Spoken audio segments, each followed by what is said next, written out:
how many times must I tell you? You must never put your life on the line for me. Mother has always had a fascination for Lord Mortimer, but has never wanted to tell me why. We are doing our utmost to find your mother as quickly as possible. Without your mother, hundreds of men of the cloth would have gone to the guillotine. All I can tell you is I'm looking for my sister. Do you believe your mother capable of torturing a child? An agreement for cannons. Lord Mortimer assured me that you are to take over the project on behalf of your mother. Johann Christoph von Wollner, Minister of Religious Affairs, and Jacques Peroux, French Revolutionary Tribunal Judge. You will find that Lord Mortimer is not what one would call conventional, Monsieur de Richet. Monsieur de Richet, I am arresting you for the murder of Elizabeth Adams.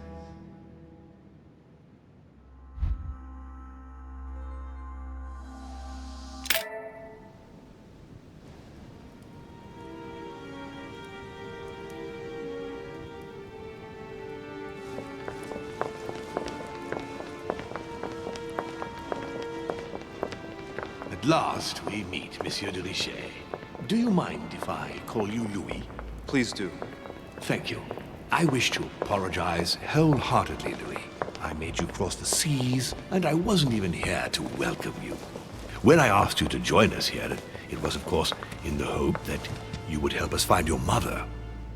But an act of horrific violence occurred during the night, and I do not know if this is linked to the disappearance of Sarah.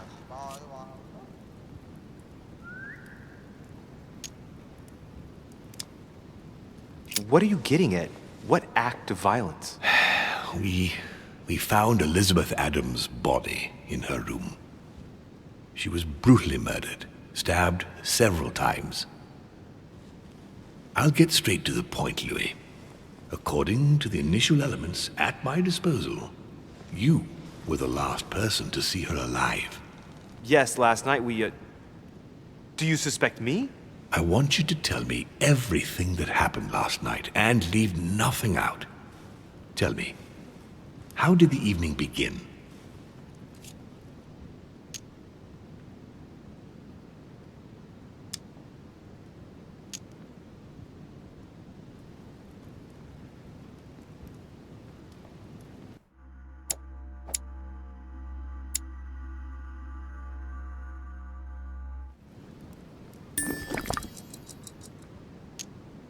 I was going up to my room when I saw Elizabeth.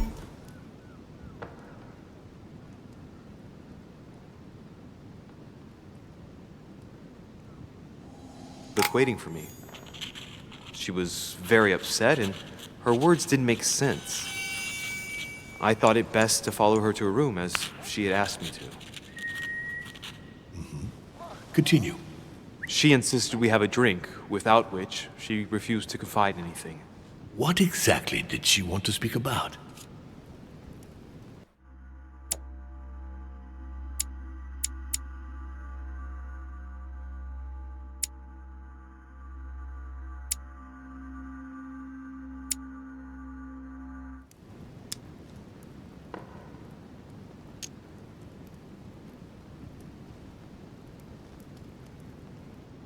She claimed she saw my mother the previous evening on the cliff, if I remember correctly. Interesting. I will send someone as soon as possible. But do go on. I refused to go on drinking with her. She already seemed drunk and her conversation became confused. So, then she ordered me to get out. If only I'd stayed. Don't blame yourself, Louis. How could you have known? But thank you for this new information. Louis, I shan't hide the fact that this tragedy puts me in a very delicate situation. I cannot risk upsetting the smooth operation of our next conference. But the case cannot remain unaddressed. I must reassure my guests, and justice will be done. And for that to happen, I must ask for your help. Why is that? You met Elizabeth. You spoke together, I believe. She trusted you. Listen, Louis. Find out who could have committed this murder. I refuse to believe that one of my guests is the murderer. I want to know who is responsible for this. And I trust you. You have my backing. You must stop at nothing. Can I count on you? Of course. How would you like me to proceed? Maybe you could start by going to the scene of the crime. Elizabeth was attacked in her room.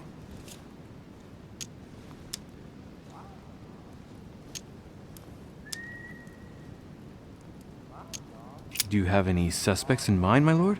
I spent most of the night talking with Sir Gregory and His Eminence Piaggi, so I think you can remove them from the list of suspects.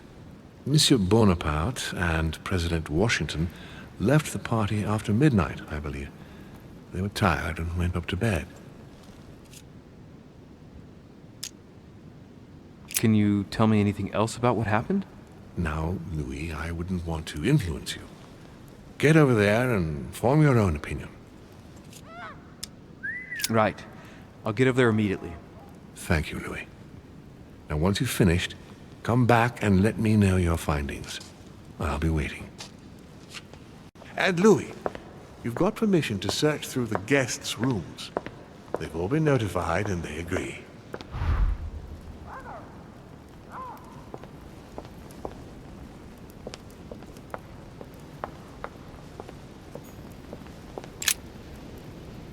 Your Eminence, I imagine that you've heard the news about Miss Adams. What a tragedy, my son. How could such a thing have happened? That's exactly what I'm trying to find out. Did you notice anything out of the ordinary last night? I saw the young French soldier, Bonaparte, I believe, hanging around near Miss Adams' room. But I would not want to get an innocent man into trouble, Louis. It's probably nothing.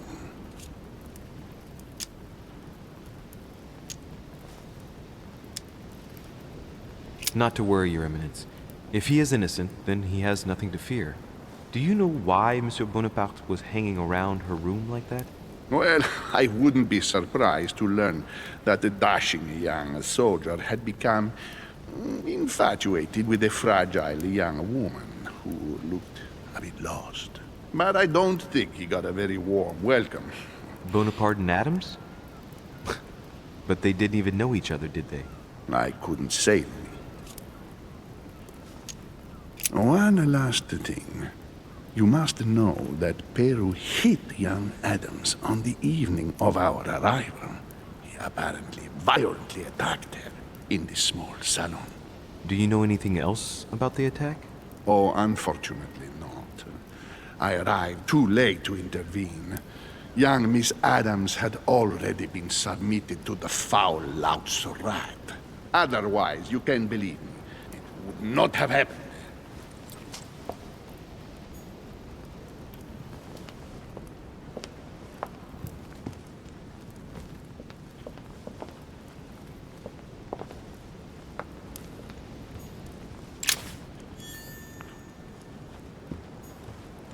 Dante's Purgatory. Why does your mind presume to flight when you're still like the imperfect grub, the worm before it's attained its final form? Charming.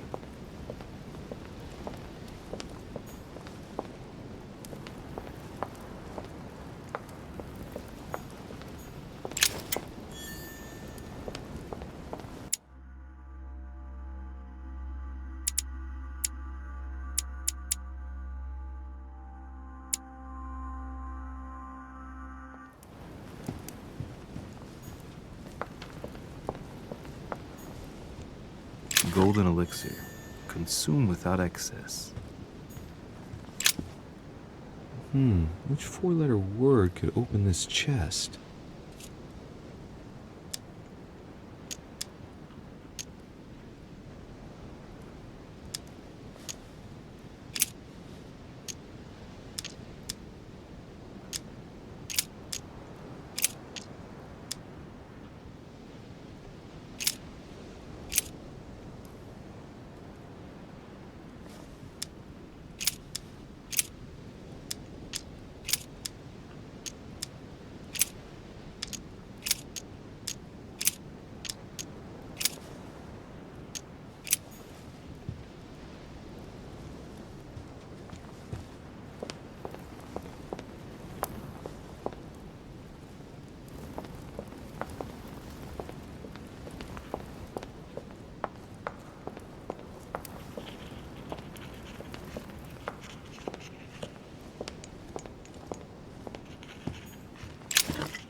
nightmare painted by Fuseli in 1781.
Sir Johann van Volnau.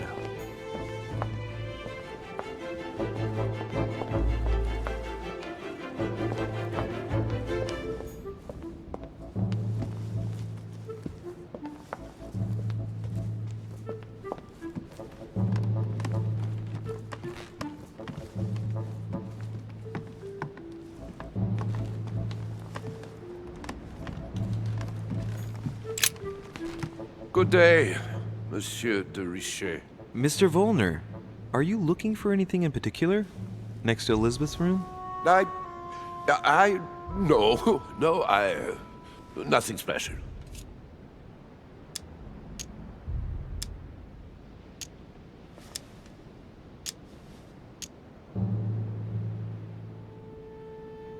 Lord Mortimer must have informed you of the necessity for everyone to remain in their rooms until further notice. Certainly, but I'm a guest, not a prisoner. I was looking for a servant, since we don't all, unfortunately, have one at our disposal. Yeah, right. I shall leave you now, sir. I will return to my room.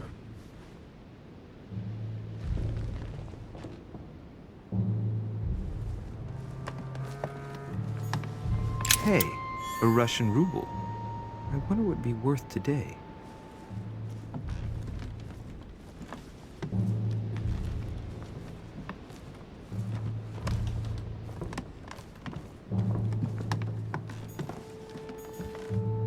President George Washington.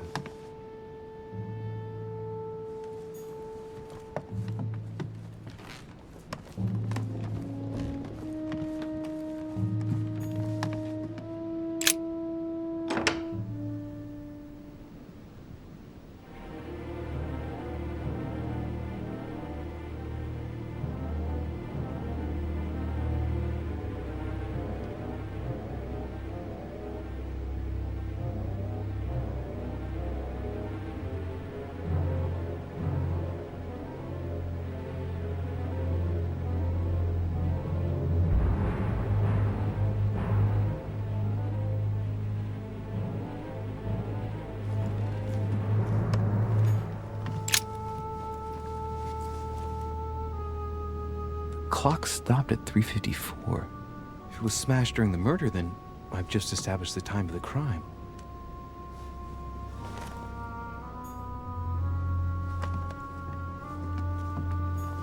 A pentagram? What the hell's been going on here?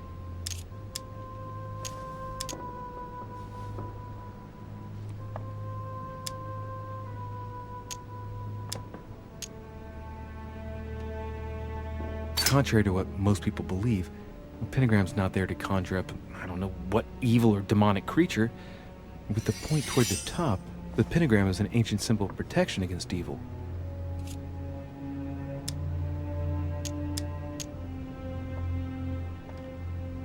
Many esoteric rituals are based on this shape. Could Elizabeth have been sacrificed during an occult ritual? I wonder if Elizabeth's death has anything at all to do with this pentagram.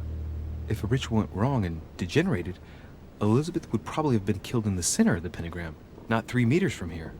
That's strange.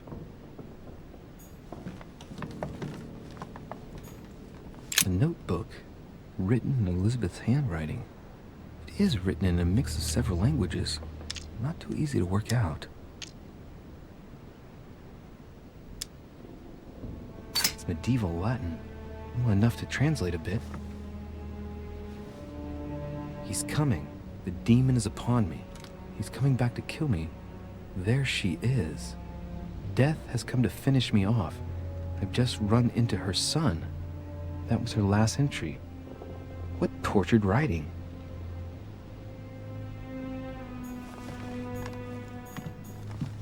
A novel of the initiation of a young woman into polite society.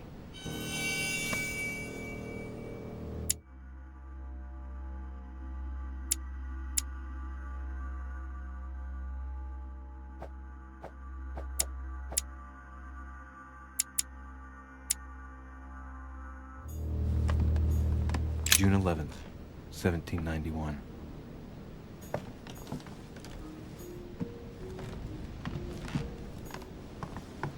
Piece of fabric. High quality at that. I'd say it's silk. Going by the texture and the gray hue, it must come from a dress, that kind that women of quality wear.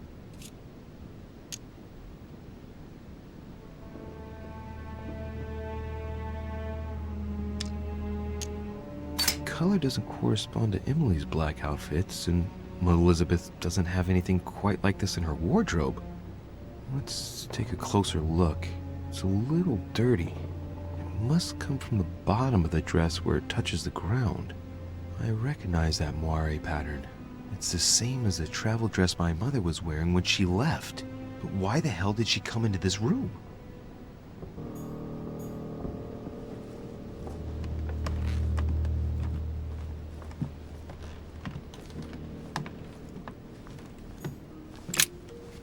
Vials of laudanum.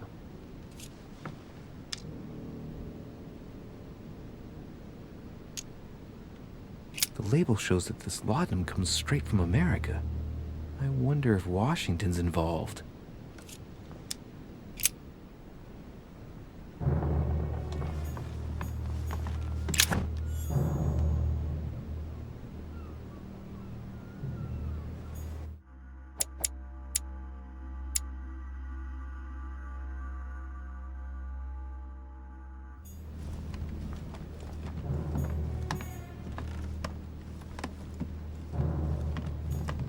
Blood spatter indicates that the murder must have held Elizabeth upright during the attack. Even if Elizabeth wasn't very big, I doubt she wouldn't have put up a struggle. It takes tremendous strength to overpower someone like that.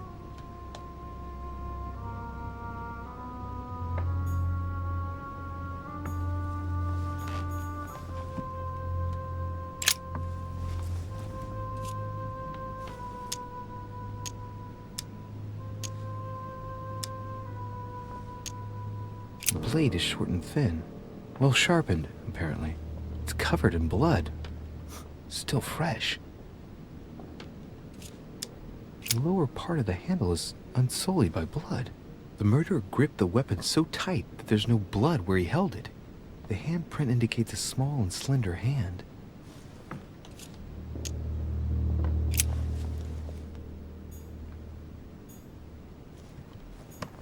Knocked over bottle of wine.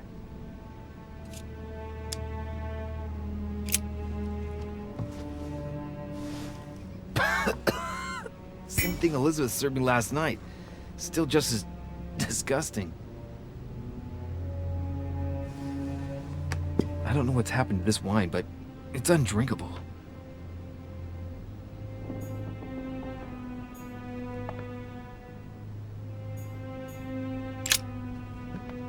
Poor girl bled to death.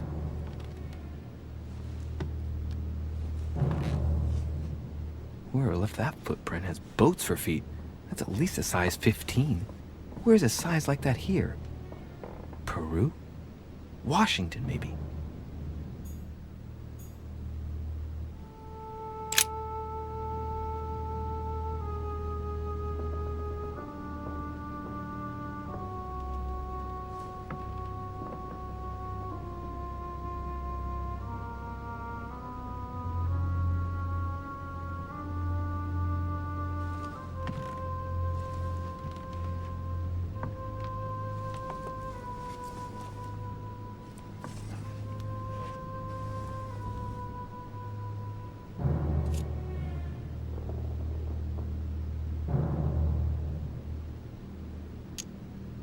There are numerous marks on the body. She must have fought like a lion. It couldn't have happened without a lot of noise. There are also a number of old scars.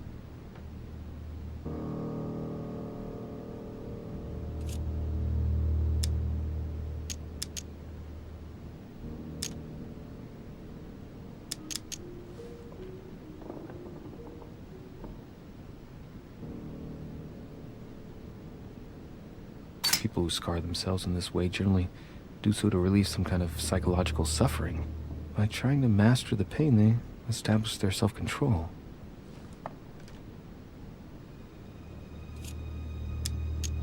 The scars are superficial and were made several years ago. She wasn't trying to take her own life.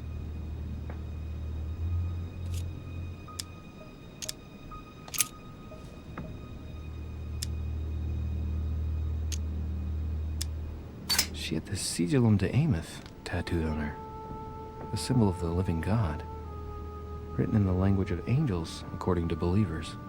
It is rare for someone to know about symbols like this at her age, unless her mother was a tutor.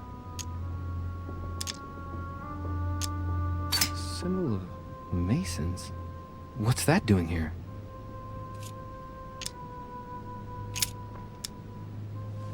Scarring, ugh. Scarring isn't very regular, but they're mostly from old cuts.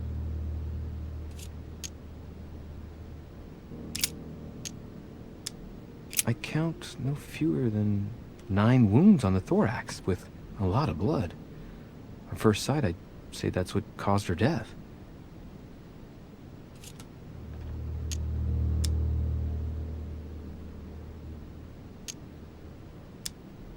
Some of these tattoos are veritable works of... What's that? The skin between her breasts is different. Bloody hell! This tattoo was drawn on a page of leather and stitched onto her skin. Probably during childhood. If the scars are anything to go by. It's the same kind of tattoo as on the rest of her body.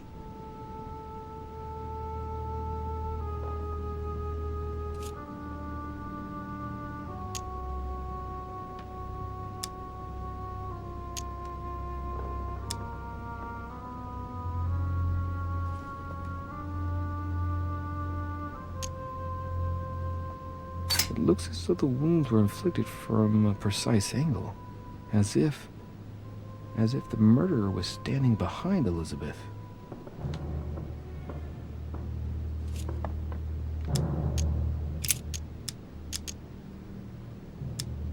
No wounds, but blood on the right hand. Nothing on the left except that tattooed symbol.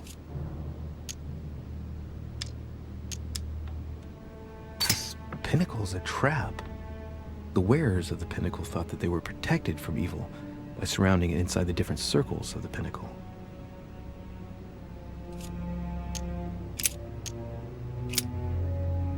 I see no sign of bruising on the skull. The only clue is a scar from a previous craniectomy. Poor Elizabeth, she must have been very young when she went through all that. That's torture. She also has old scars around the neck. Maybe mutilations.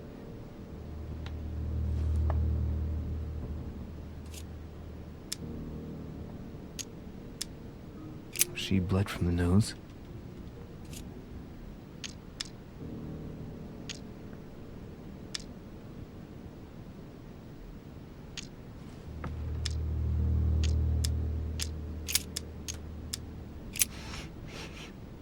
What a strange smell.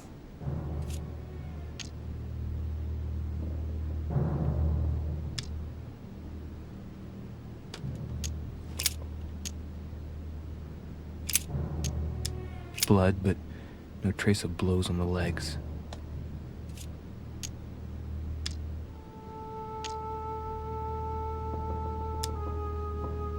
More tattoos, similar to those on the rest of her body.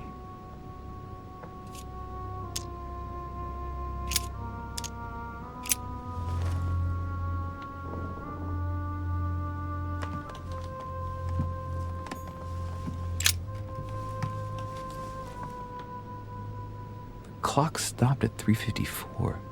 If it was smashed during the murder, then I've just established the time of the crime.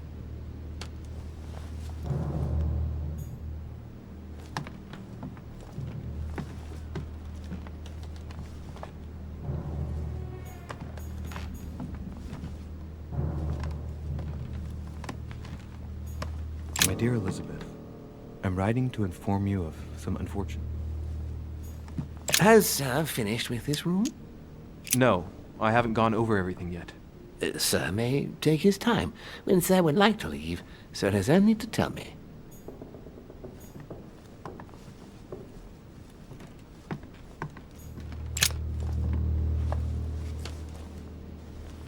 A chest with a half-circle pattern.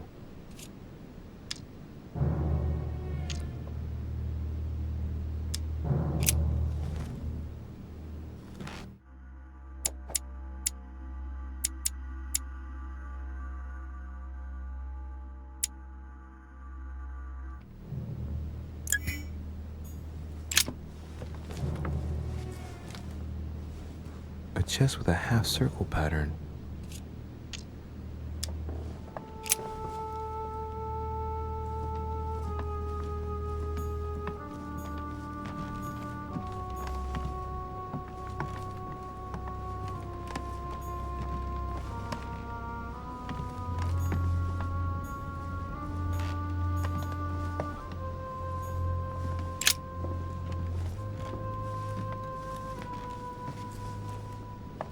Pistol?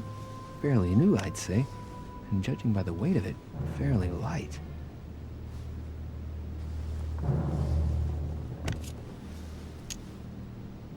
A tribute engraved on the barrel. To the liberators of France. There's a few dried traces of blood on the grip. Difficult to know for sure how they got there. It's extremely well maintained. The barrel is perfectly clean. It isn't loaded, and well, there's no traces of gunshot residue. I'd conclude that it hasn't been used recently. Right. I shall have to find its owner.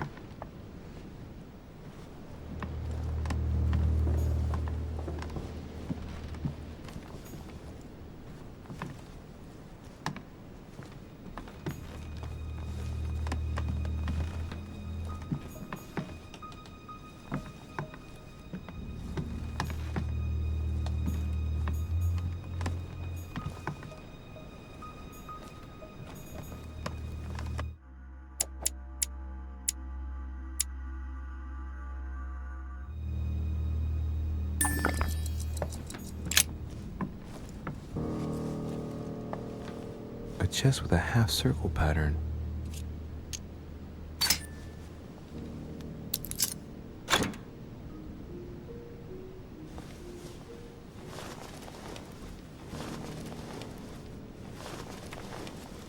An untutored hand copied these notes. Looks like a healing method. Well, that's a pity. The writing is barely legible.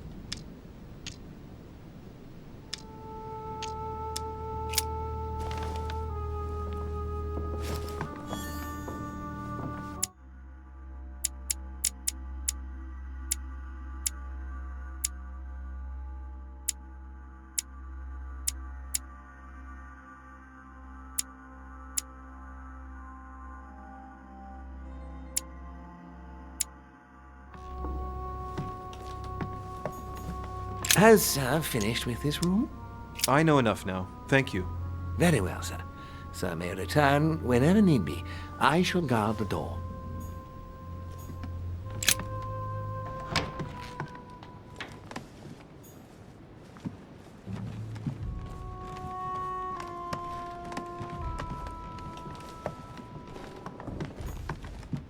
President George Washington.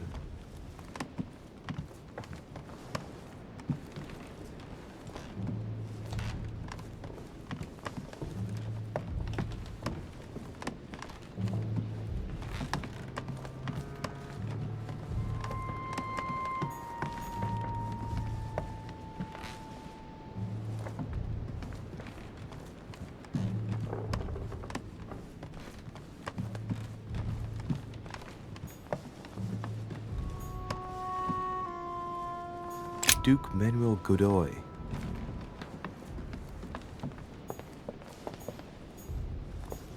Duchess Emily Hillsborough.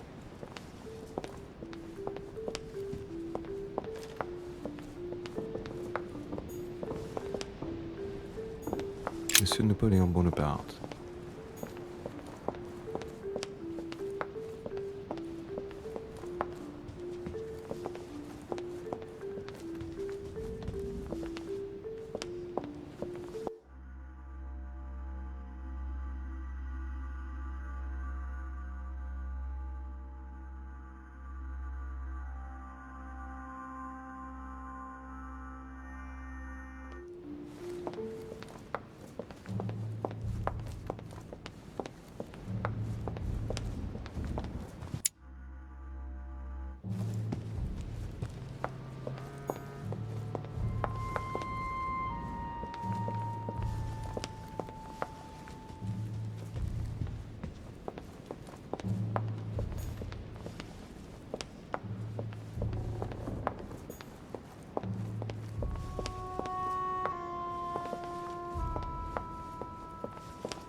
Monsieur Johann von Wulner.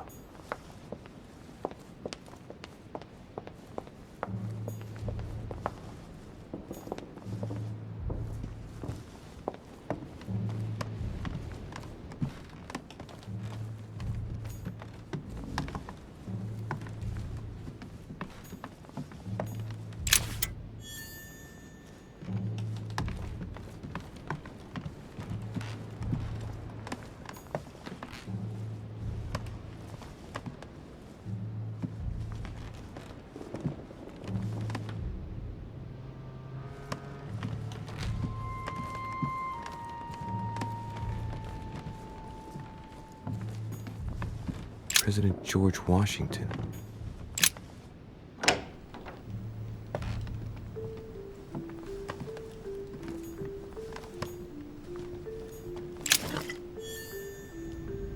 A map of Vermont.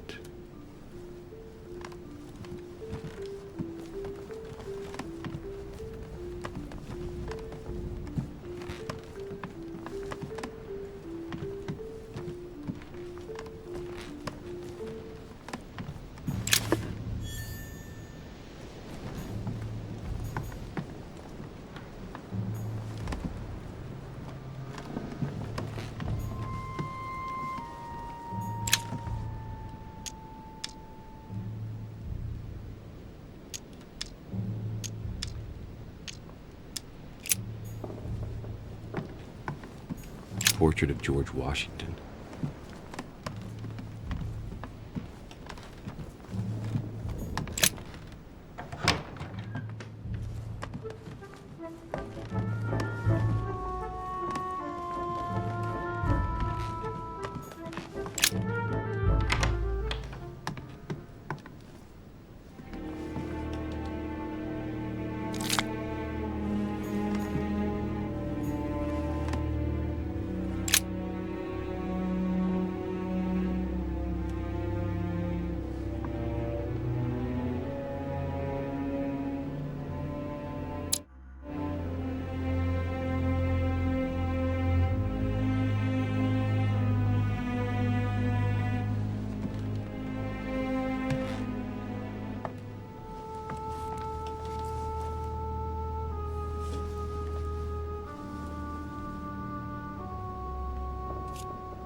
I see no sign of bruising on the skull. The only clue is a scar from a previous craniectomy.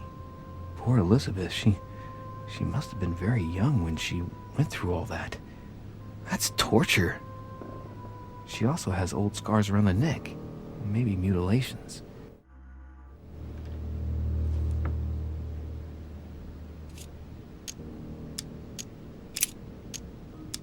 Blood, but no trace of blows on the legs.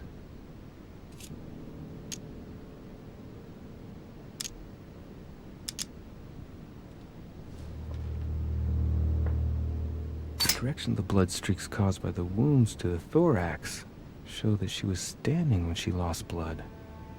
This proves that she was standing when she was assassinated, possibly held by someone or something.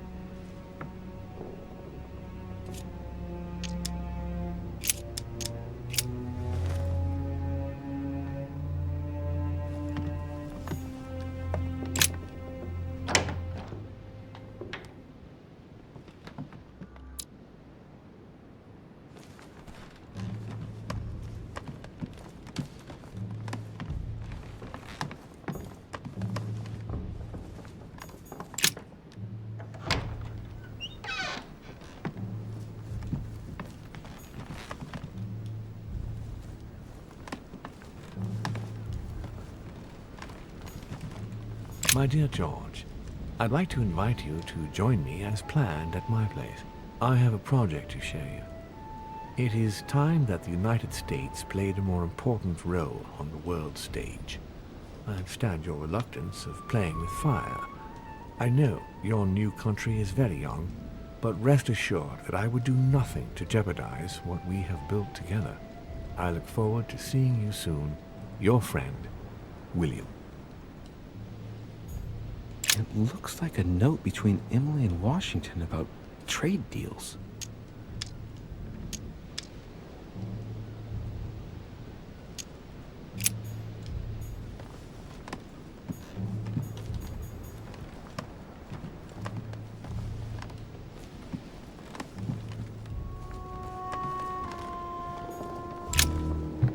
Greetings, Louis.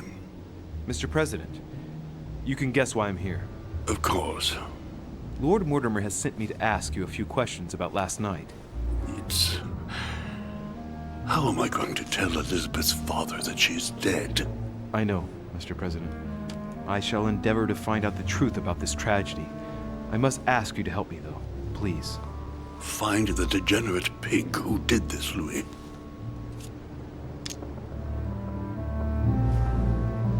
Tell me, Mr. President, had you spoken to Elizabeth since your arrival? You know her father. You thought she was dead. No, I didn't. And I believe I'll be taking my remorse with me to my grave. I wanted to, but I didn't know where to begin. You can't blame yourself. You couldn't have known that her days were numbered.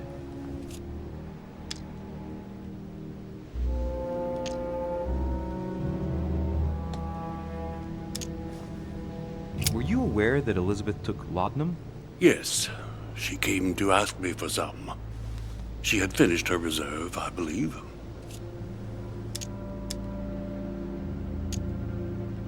Did she tell you why she was so desperate to get some, Mr. President?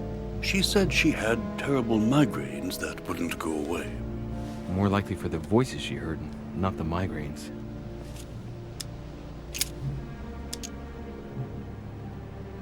Do you know if she had any enemies, Mr. President? Not that I know of. I heard about her altercation with Mr. Perry, but that case was closed if I'm not mistaken. But if in doubt, I wouldn't leave any door unopened. And I'd go and question your fellow countrymen. Don't worry. Countryman or not, I'm not letting anybody slip through the cracks. Do you know why she came to the island? To get help, if I'm not mistaken. Isn't that right? Indeed. Sir Gregory suggested to her father that he introduce her to Lord Mortimer to see if he could help her. Yes, Lord Mortimer has a talent for healing, apparently. I'm not surprised Sir Gregory advised her to come. Agreed.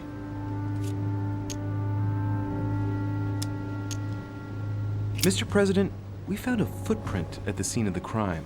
Not a dress shoe, I hope. That's all I wear. No, rest assured. It looks like the print of a big ankle boot. A large size, I'd say. Perfect. That should help you, Louis. It's a clue.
King George III in coronation robes. Nice touch for the room of an English duchess.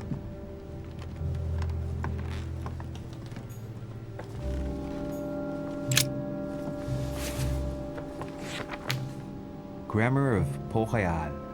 Ah, the artistry of the French language and all its splendor. Whoever masters French commands the world. At least une partie of it.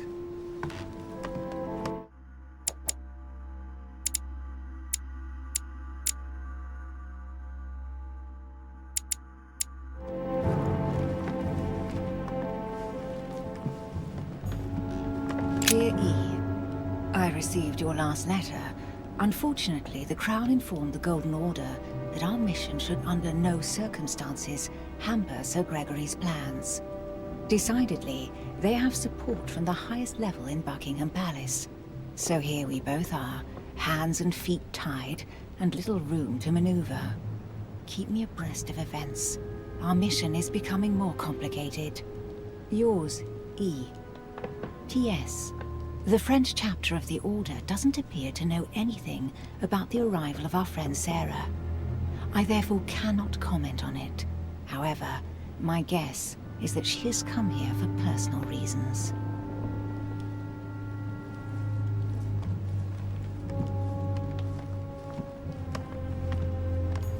The Lady's Waldegrave by Reynolds, painted upon the request of the Waldegrave family, in an effort to find them a husband. Displayed like meat. It's disgusting.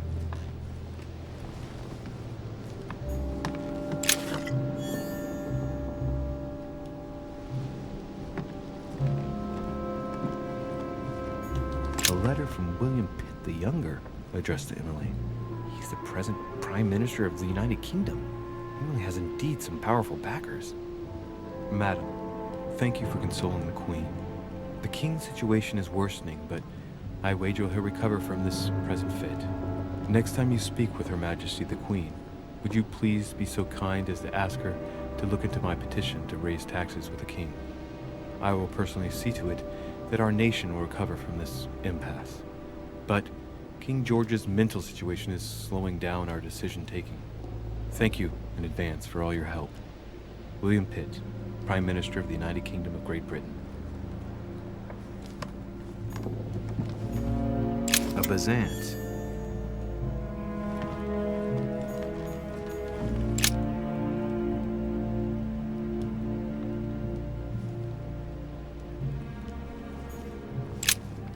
Two coils circle the lock. Queen Charlotte. All the royal family of England is there from what I can tell. A letter from William Pitt the Elder, addressed to Emily. He was the English Prime Minister. This letter dates from 15 years ago now. Madam, I shall never thank you enough for all your care and attention. I shall be indebted to you until my last breath. If you have any request of me, you only need ask. With regards to my son William, I shall never thank you enough for looking after him. You know the latter's preferences, and you will understand he needs you desperately. For that, and as agreed with Queen Charlotte, our friend Duke Hillsborough will carry out his task and meet with you within 6 months. From then on, you'll be free from want. Yours sincerely, William Pitt, Count of Chatham.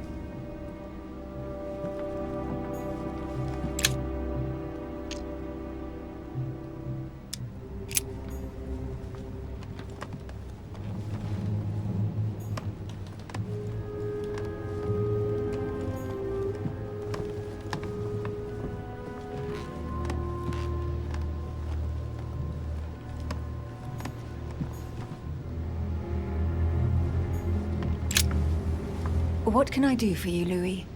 I've come to see you about last night's tragedy. Did you hear anything about what happened to Elizabeth? Yes, we all did. Rumors spread quickly, you know. How awful. I didn't know her well, but I hope at least the poor thing didn't suffer too much.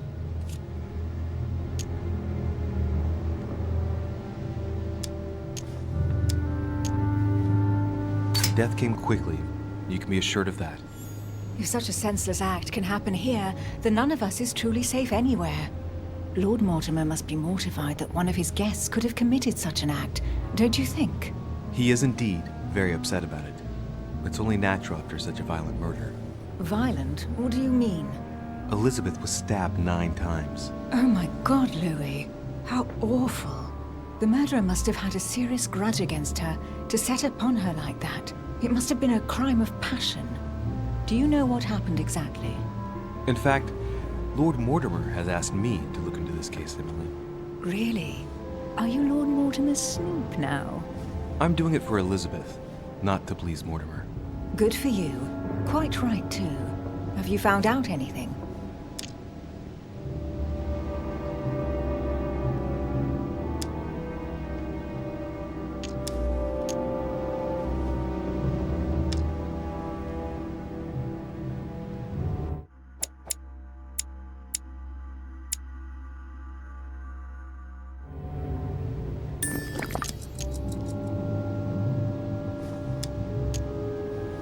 Since your arrival, did you notice anything strange about Elizabeth?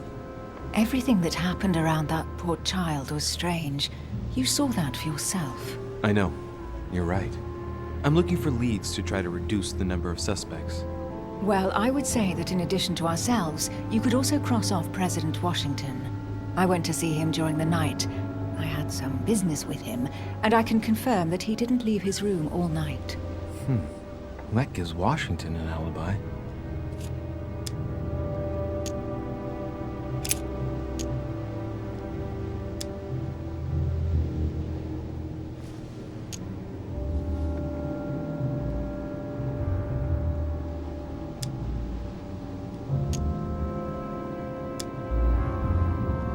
I hear you were in discussions with the Holy See.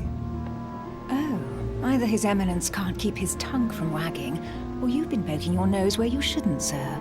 Even so, Emily, you're raising a royalist army. That's no small matter. And you are straying from the subject. Is there anything else you wanted to ask me? We found the murder weapon. What is it? A dagger, quite slim. Have you found its owner? Not yet. Still searching as it happens. That said, since the blade penetrated the body several times, the murderer's hand will have been covered in blood. You think that's a clue? The handprint was a very slender hand, Emily. Probably that of a woman. Do you realize what that means? There are only 3 of us on the island. Bearing in mind that neither my sister nor myself had any reason to set upon the young lady, that means... I know, Emily. I know. Keep up your courage, Louis. I'm sure there's an explanation. You're bound to shed some light on it all. If what you say is true, Emily, I'm less and less enthusiastic about shedding any light on the subject. Did you and Elizabeth get to know each other? I must admit, Louis, I didn't take much interest in her. I feel a bit guilty about it, but I never actually spoke to her. She seemed burdened by her problems, and as she wasn't invited to the conference, I didn't really seek her out.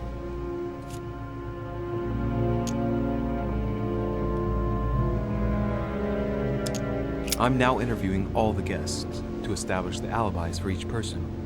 Just so that I can cross you off the list of suspects, can you tell me what you were doing on the night of the murder? Am I given to understand that I'm on the list of suspects? Don't take it the wrong way, but I must consider every possibility. Well, if you absolutely wanted to be sure of my activities that evening, you only had to join me, you know. I know, Emily. Especially since I couldn't prevent the murder, even though I spent part of the evening with Elizabeth. You're sure it's not too hard to bear for you? The fact is, I don't have a choice. But I will find the murderer.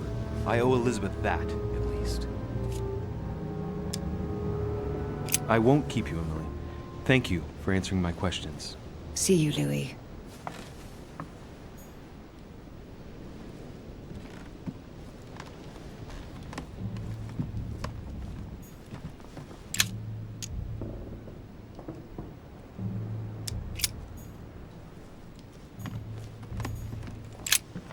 Two coils circle the lock.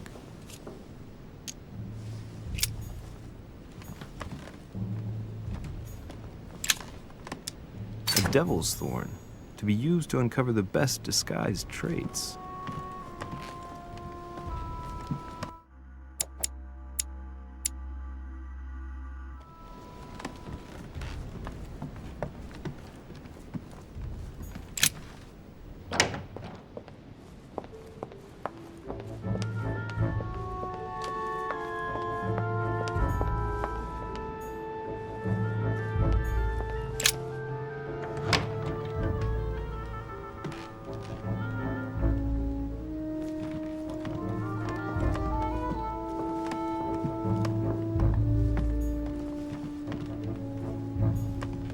Hannibal crossing the Alps. Another military success. Why do I get nothing but visions of horror in my room, and he gets victory after victory?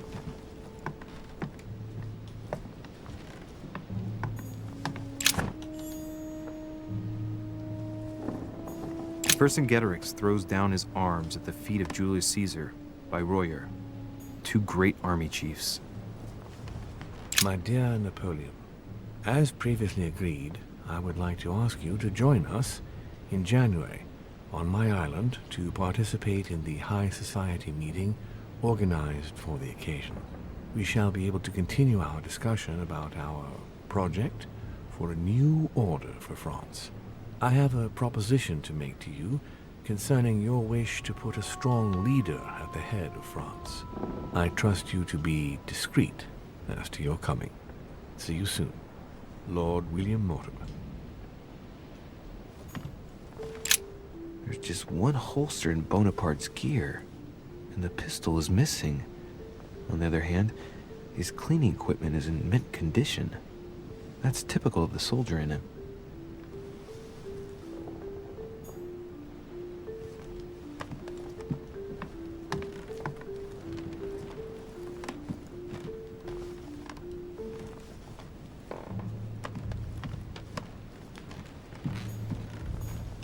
French actor Talma is Nero in Britannicus, the last emperor of the Caesar dynasty. Amber crystals.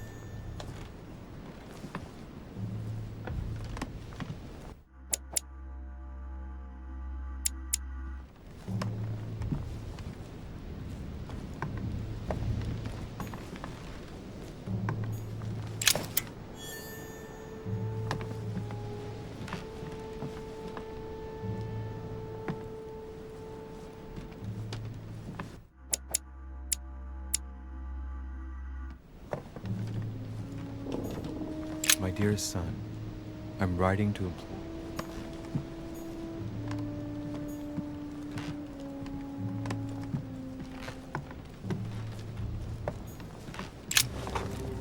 Monsieur de Richet, please be quick. We are both very busy.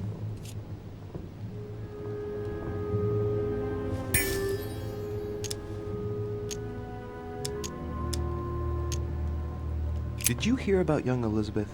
Indeed, it is deeply regrettable. Lord Mortimer asked me to... I know. You no doubt want to know my alibi. I spent the night downstairs playing cards.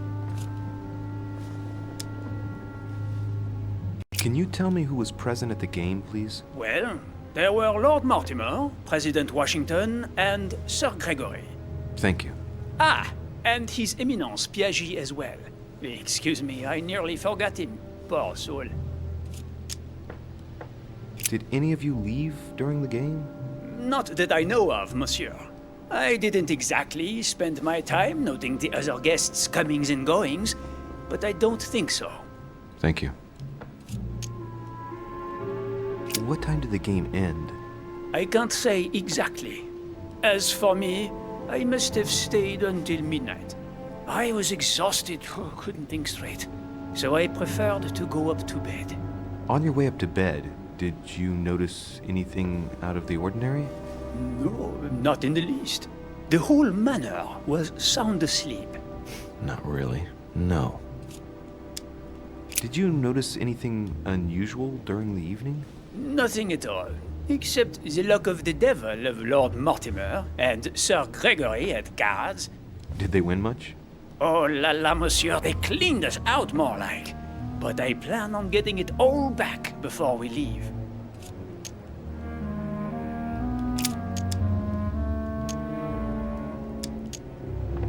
As any good soldier would, I imagine you own a firearm.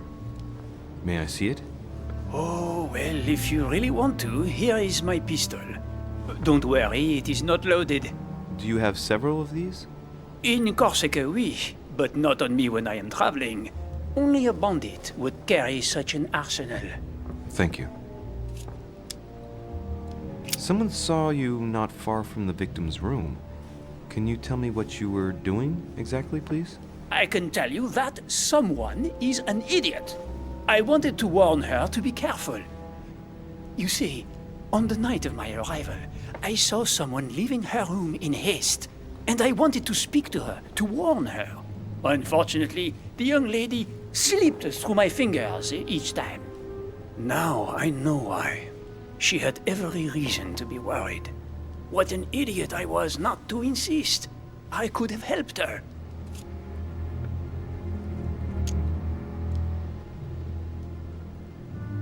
Were you able to recognize the Prowler?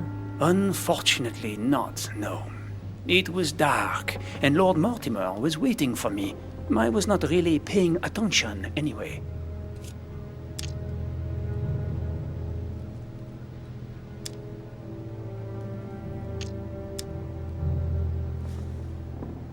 Excuse me for insisting, but if you saw him or her, I'm sure you would have more information than that.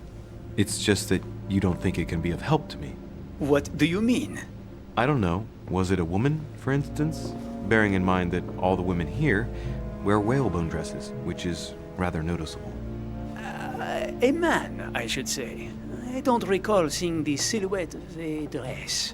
You see, you saw many things, in fact. Hang on. Laissez-moi réfléchir. Let me think a minute. A wig? His height? The sound of his footsteps, maybe. Ah, his height. Oui, somewhat imposing. A tall man, and straight. As for the rest, I don't know, Monsieur de Richet. Not to worry. That's already quite a lot. Thank you for everything.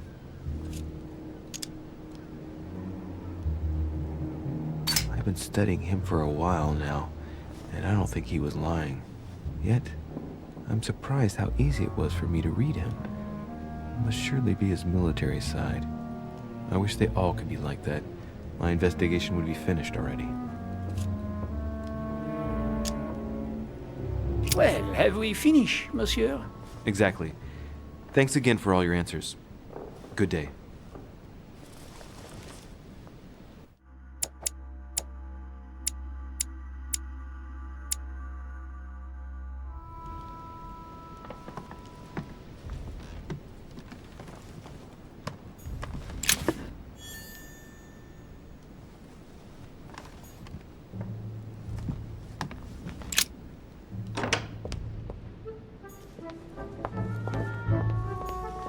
Sir Jacques Peru?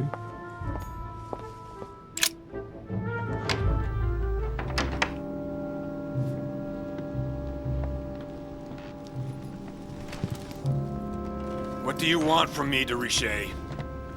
Greetings. It's fallen to me Cut that... the crap! Get to the point. We both know why you're here. And have you got anything to tell me? What does it matter? It's too late anyway. Do what you have to do and get out. It's never too late, sir. If you have something to say, now is the time. You don't understand. Everything's already written. It's over. Why is he behaving like the perfect culprit? What is it that's already written? I'm not sure I follow you. No, you don't.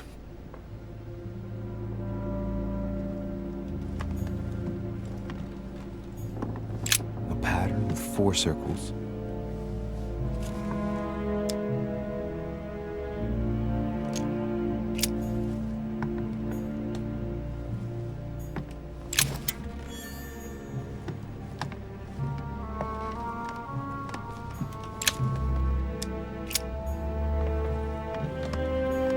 The Massacre of the Innocents by Rubens.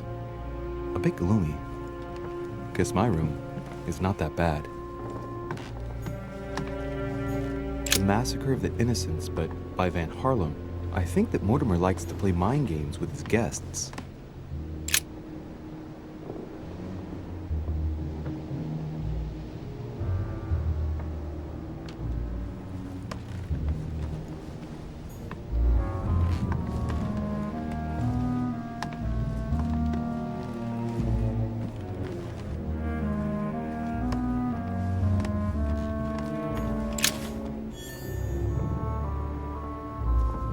Dear friend, please come and join us.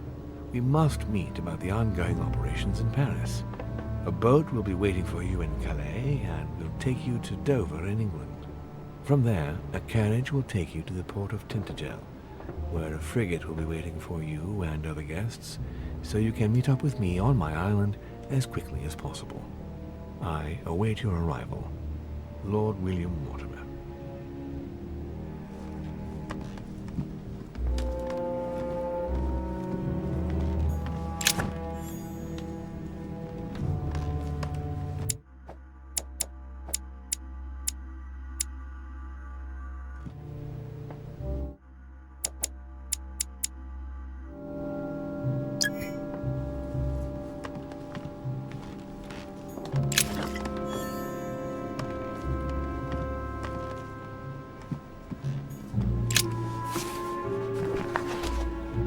Records of the police. Notes intended for the police lieutenant of Paris. It's a list of people under surveillance in Paris. And there's some well-known names on it. This is valuable information. This shouldn't be lying around.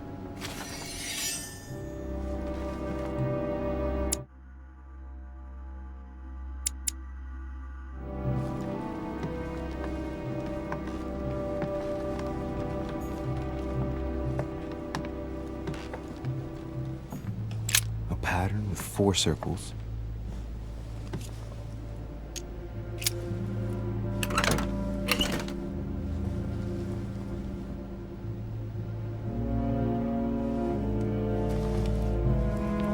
Dear Monsieur Peru, I'm writing to thank you for the funds you sent. These funds will be crucial for the renovation of the western wing of the orphanage. The children you sent are doing marvelously well, and little Pierre will soon be walking. Some of them still sometimes suffer nightmares about their parents on the scaffold, but I expect they will cease in due course. Should you decide to send us more, please note that another 20 beds will soon be ready. The children and myself will never thank you enough. Long live the Republic. Long live France. Sister Marie-Hélène. I have no space left. I'll retrieve it later. I have no space left. I'll retrieve it later.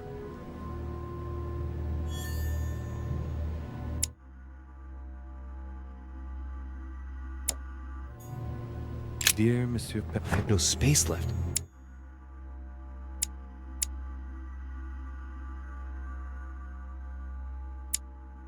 I'll retrieve it later.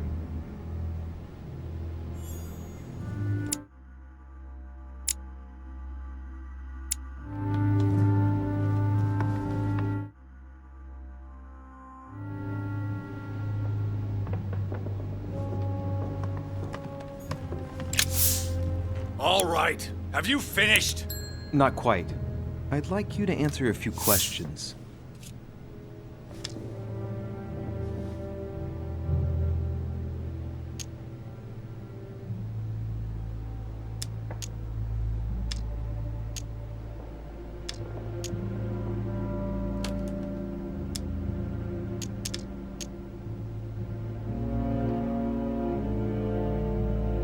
I'd like to talk about the letter you're writing. What woman is it addressed to? Who says it's a woman? I'm not saying any more. There's no point you insisting.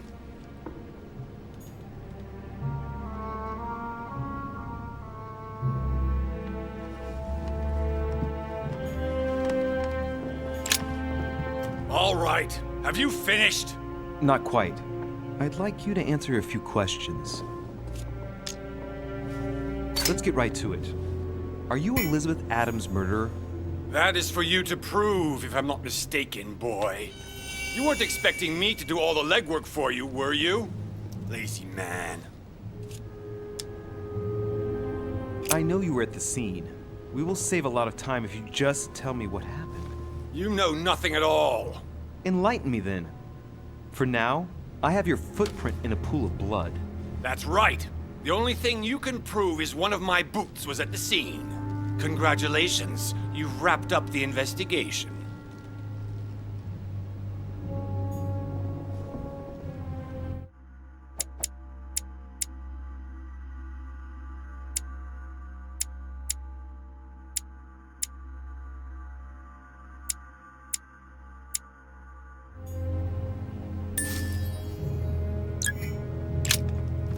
All right. Have you finished? Not quite. I'd like you to answer a few questions.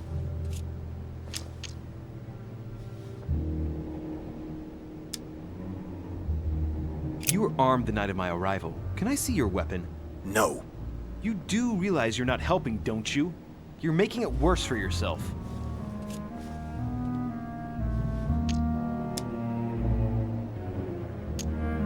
Goodbye, sir.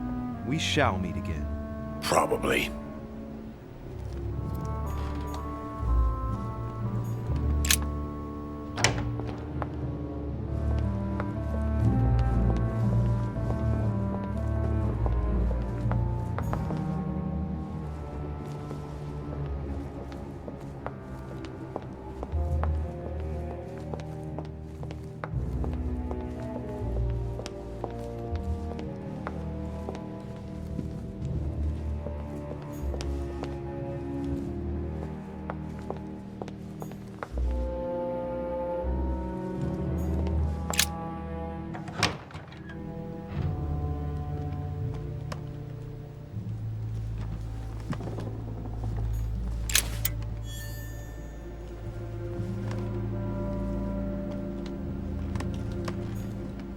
The signs of obscurantism.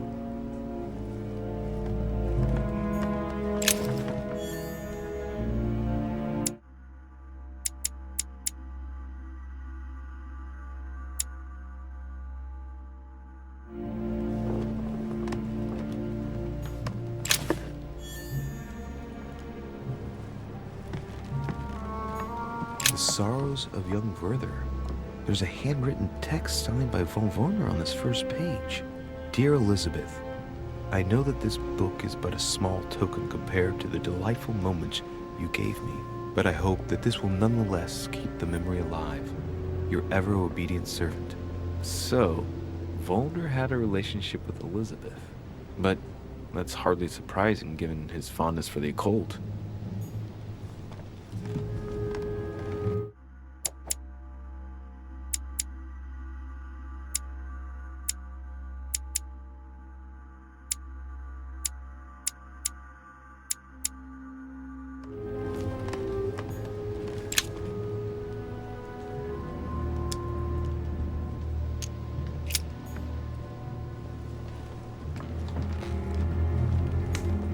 Chest locked with a 4-letter code.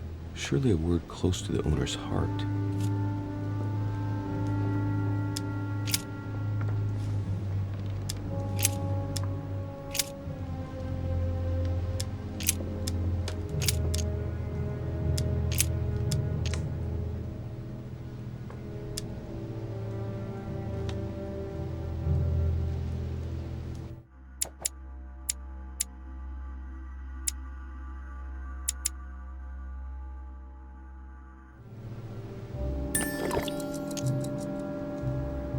If I'm not mistaken, Paracelsus named the element called zinc.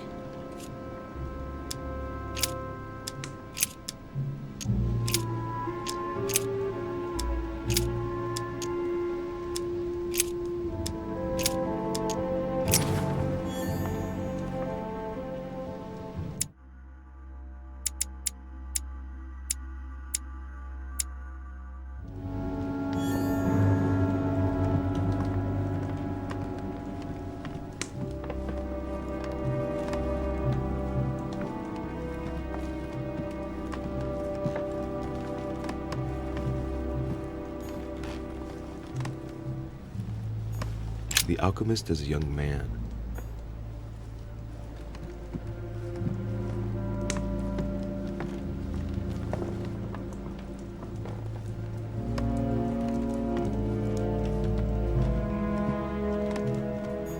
Amber crystals.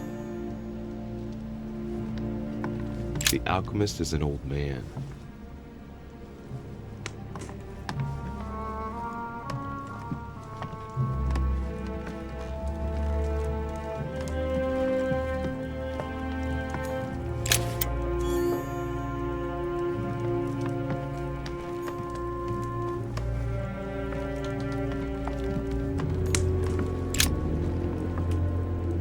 What can I do for you, de Richet?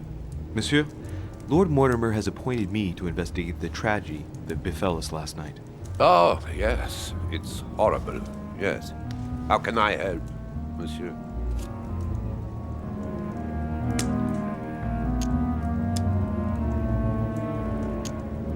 Where were you last night?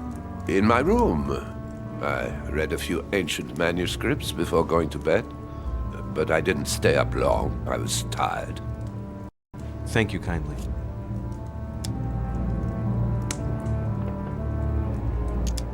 Did you see how many tattoos Miss Adams had on her? Of course. Who wouldn't have noticed? Yes, but I'm sure that an expert like yourself must have an opinion on the subject. I do. She was seeking to imprison something inside her. Her own body had become a sort of prison. She wanted to protect herself, is that what you're saying? Elizabeth was a flame, a candle in the night. And like all candles in the night, she was surrounded by darkness, by her demons, call it what you will. One thing is for sure. She struggled against hell and high water not to let her flame go out.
Excuse me for asking, but did you know Miss Adams? Oh, she... not really, to tell the truth. No. I found the Werther dedication, signed by your hand, monsieur. Would you like to change your version now? Be careful, de Richet. Don't push your luck. My relationship with Miss Adams was pure, and has nothing to do with you. Continue playing the detective as you see fit. But if I find the bastard who did that to Elizabeth, I will... Yes! I would have preferred a simple response, but I see I have my answer now.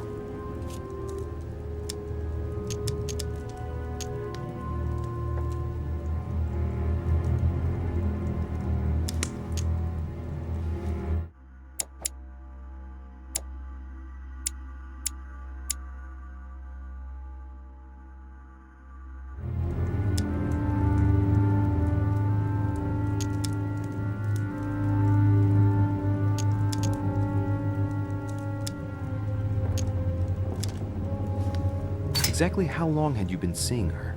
I have no reason to answer you. I see. Is that what you want me to tell Lord Mortimer when he asks what I found out? It's only been a few weeks. I get the impression that your romance was over. Am I right? So? What does it matter to you? I would never have attacked her, if that's what you're insinuating. Who put an end to the relationship? You or her? It was her. It was her. But what does that matter? We both agreed.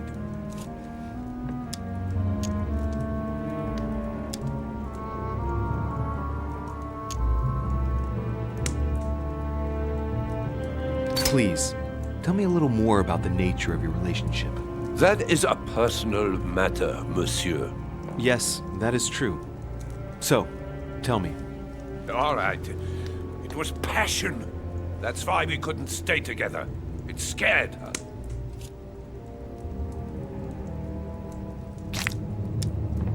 You loved her, didn't you? That is none of your damn business. Your feelings betray you, sir. So what? Yes. I loved her, like a moth loves the flame of a candle. That's why we could never be together.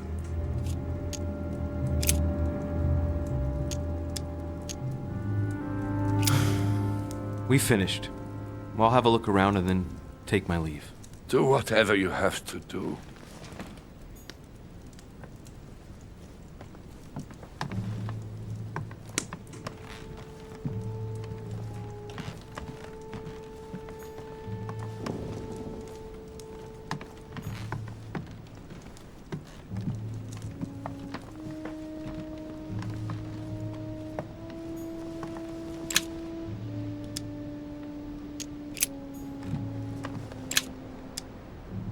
Golden elixir.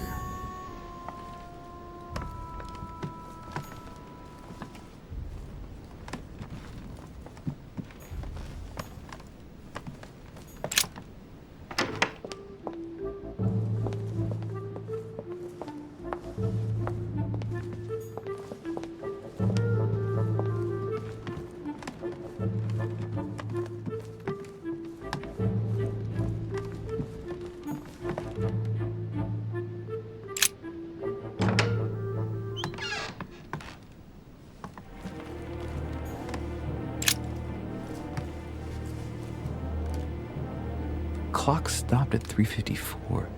If it was smashed during the murder, then I've just established the time of the crime.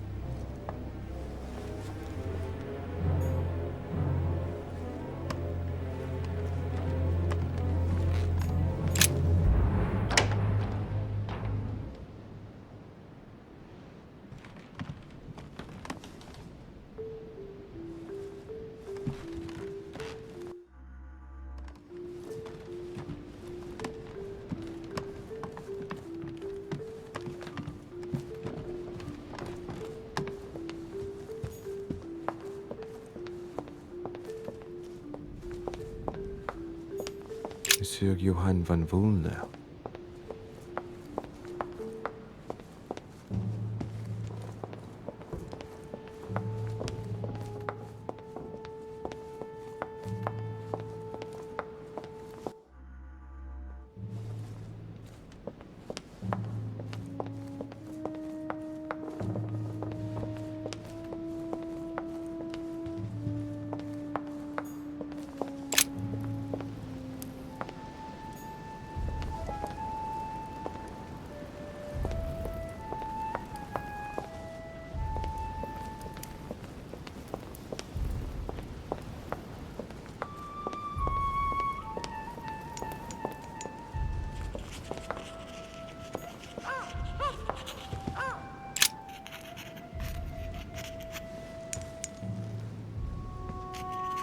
I've come to speak about the findings of the investigation, my lord.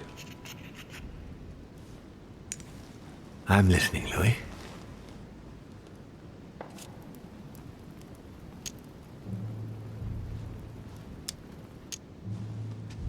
Will you remind me of the facts we already know about? Elizabeth Adams was killed last night, but Piaggi was with Holm and I until late at night. As for Bonaparte and Washington, they left us after midnight, both tired.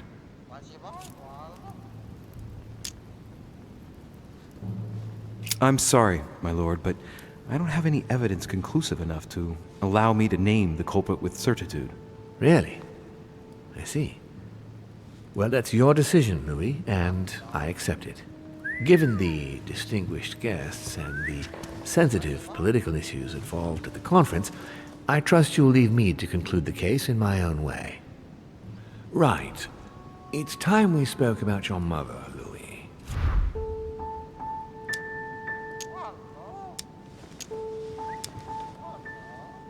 She isn't missing, you know. What? What do you mean? My mother has left traces in every nook and cranny of your island, my lord. She's definitely here. Now, what worries me most is why she doesn't show herself. That doesn't make me feel any better, Louis. What was the official reason why my mother came to your island? I knew about your mother's activities, and yours, in the Golden Order.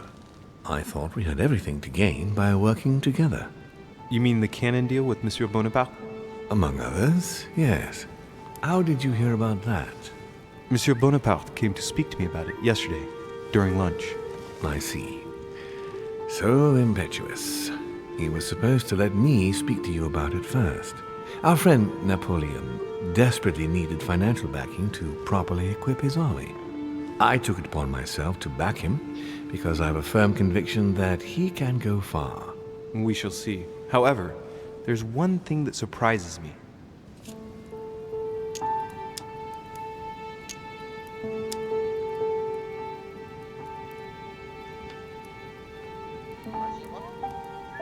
Did my mother intend to finance a war? I'm not sure that I follow. No, your mother's aim was not so much to partake in a war, but rather to make Monsieur Bonaparte accountable. France is in turmoil, and having the support of a military man can often come in handy, Louis. You'll see. Once this deal was closed, I had big plans for Sarah. Such as what? You see, I've invited several influential figures on my island to present them with a project at the conference. It will be presented later today. I thought that the Golden Order had a role to play, and I still think so. I was hoping Sarah would be able to join us. I see.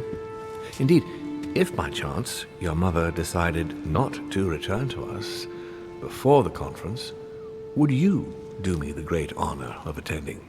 If only to follow the deliberations while waiting for her to duly take her seat. Why not? We shall see. Ah, thank you so much. In this way, you'll be able to keep your mother informed of what is said. There's something else I'd like to briefly go over. Earlier, you asked me the official reason for your mother's presence here. Is there an off-the-record reason why your mother came here?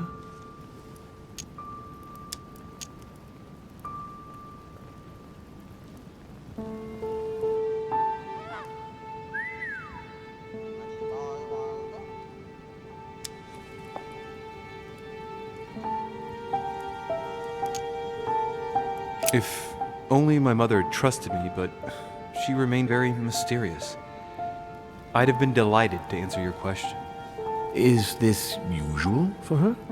As head of the Order, secrets are her bread and butter, as you can imagine. That said, it's the first time she hasn't let me in on the reason for her trip. And it intrigues me, to tell you the truth. Well, I am sure that Sarah will explain everything once she reappears. There's something I still don't get. In your opinion, why would your mother remain in hiding over several weeks?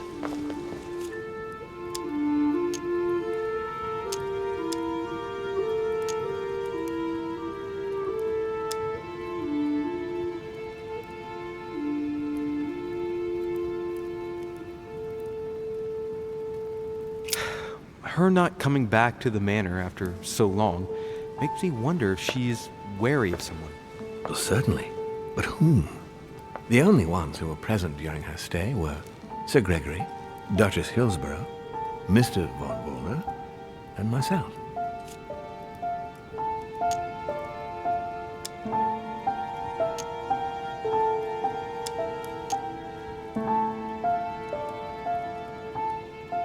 You forget Elizabeth Adams, my lord. That's true. But Gregory and I arranged it so that they wouldn't run into each other. I thought it had worked. Do you think that your mother felt she was in danger because of Elizabeth? It's possible. The only thing I can tell you is that Sarah had indeed changed. At the beginning of her stay here, we enjoyed spending time together, solving the world's problems.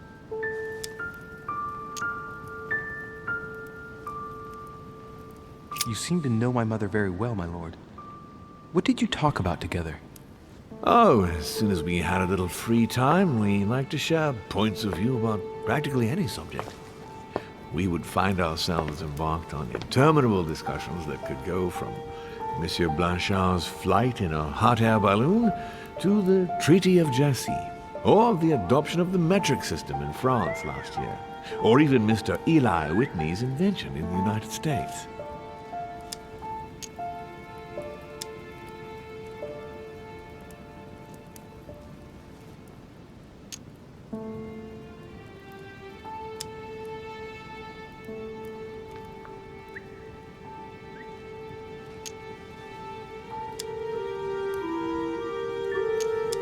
Ah, yes.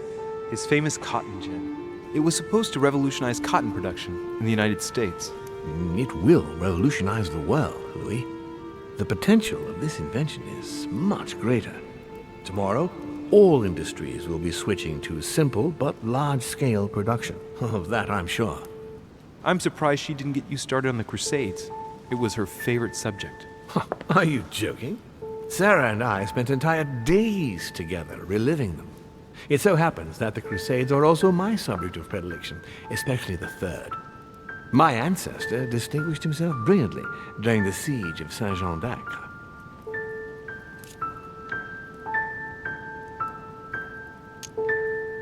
Mother lulled my childhood with tales of the Crusades.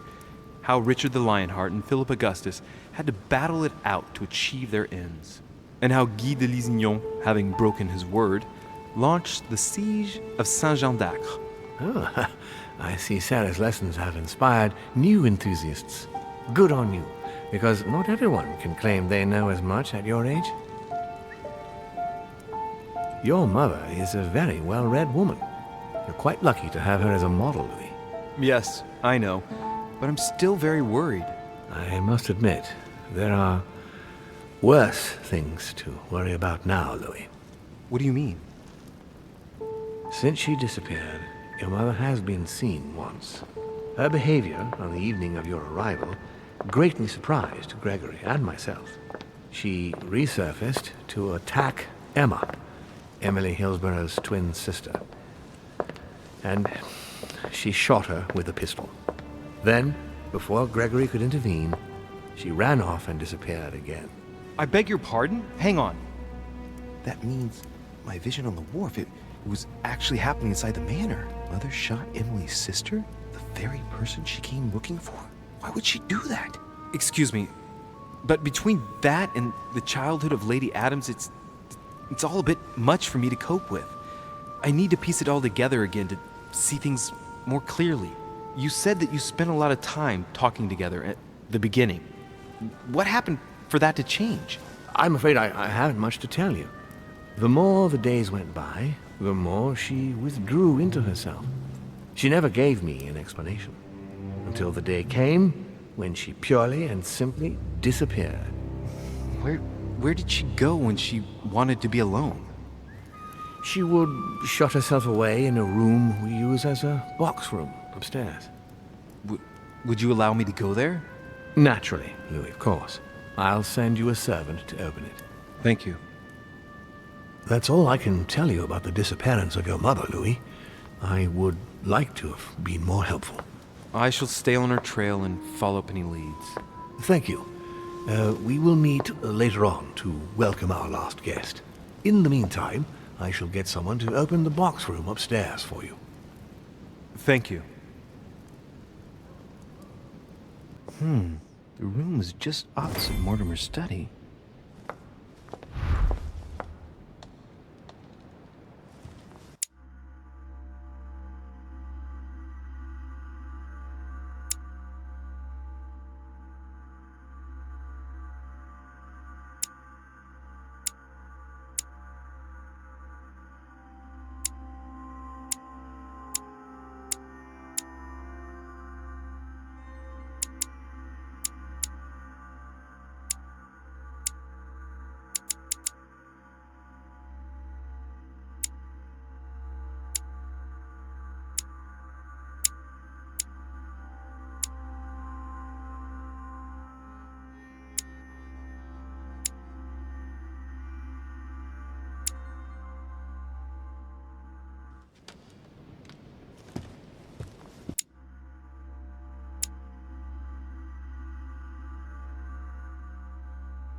are burnt papers in the chimney.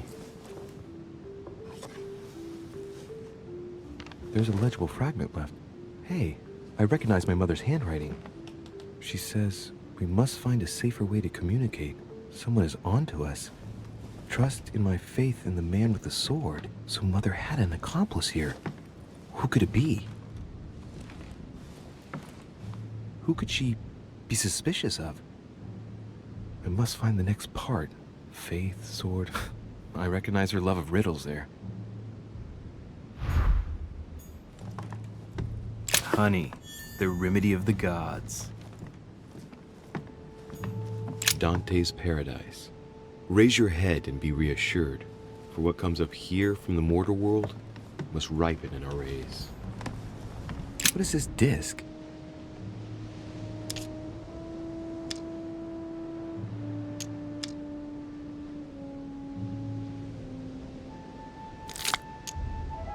Oh, that reminds me of the ones my mother collects.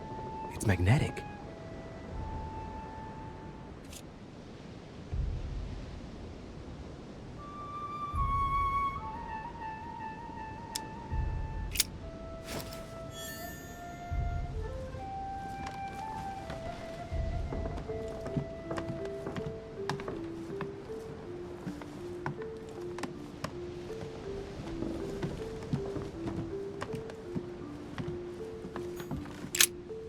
St. Paul on the Road to Damascus by Caravaggio.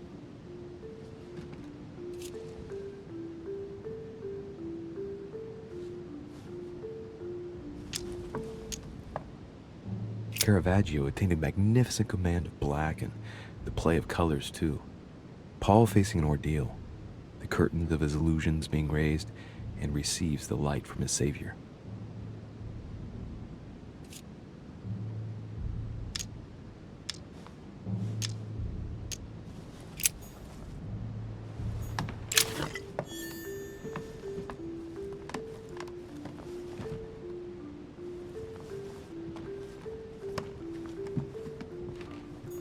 A drachma.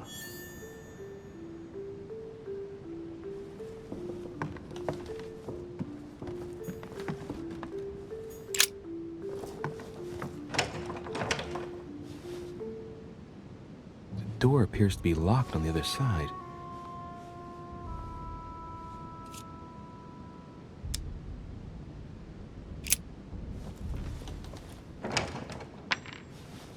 I think I heard something fall to the ground. A metallic sound, like a key falling to the floor. We'll see if it works.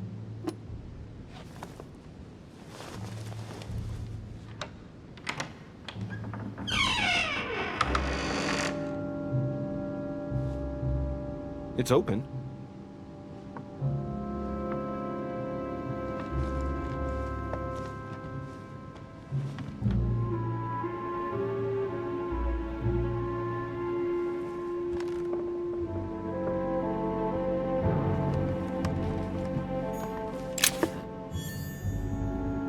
St. Paul painted by Guido Reni. St. Paul is shown holding a sword. Strange.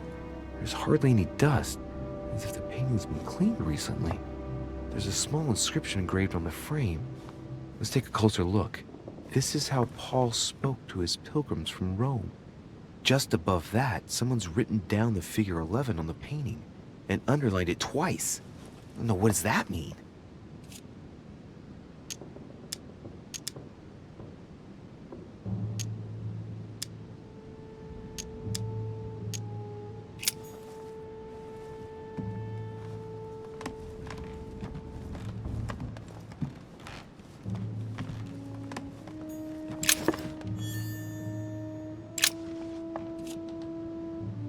Painting of St. Mark from the collection of the Apostles by Guido Reni.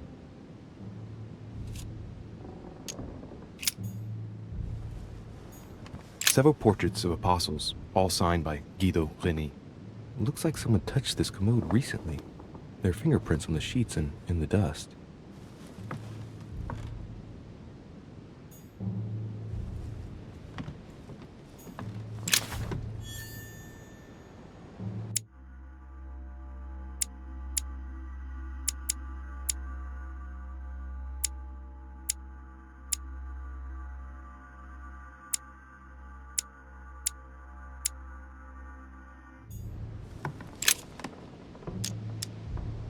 St. John, painted by Guido Rini.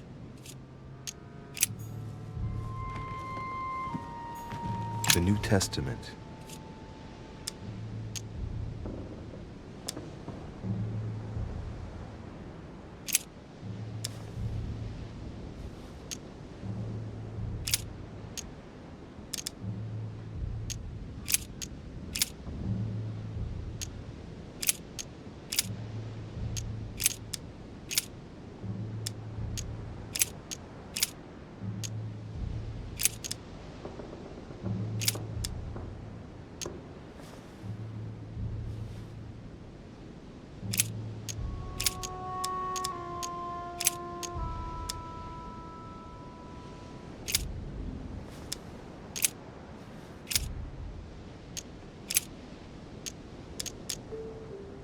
Volume of the Gutenberg Bible.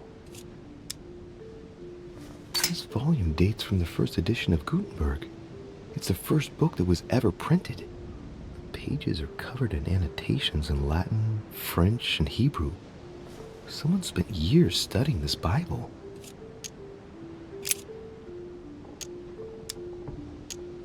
I guess I'll just come back later.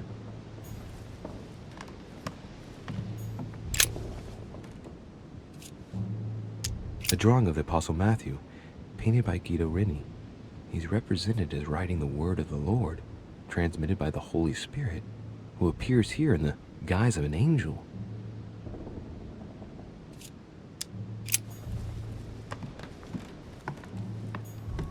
A chest with the occult symbol representing air.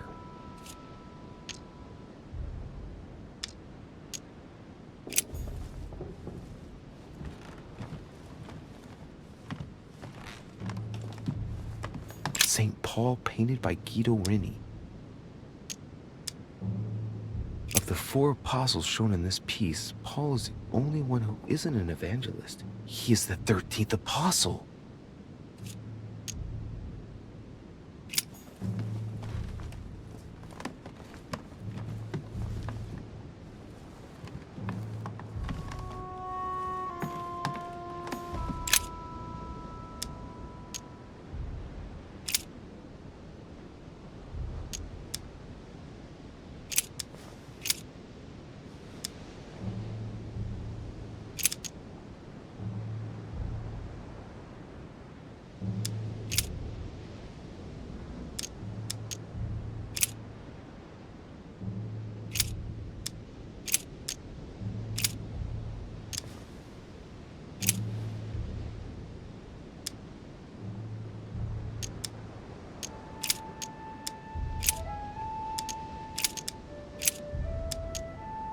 I say then, have they stumbled that they should fall?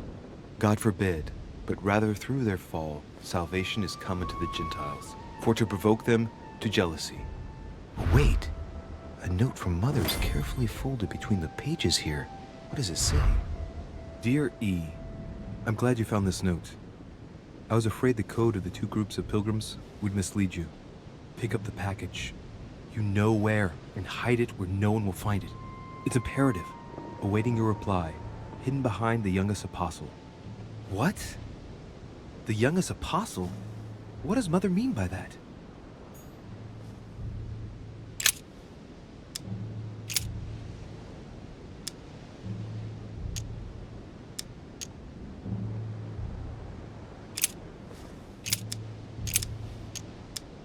I guess I'll just come back later.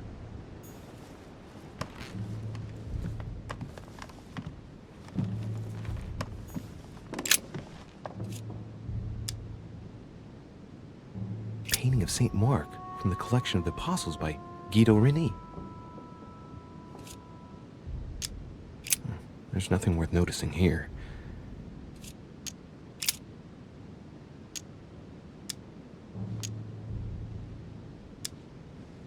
There are finger marks, deliberately drawn in the dust.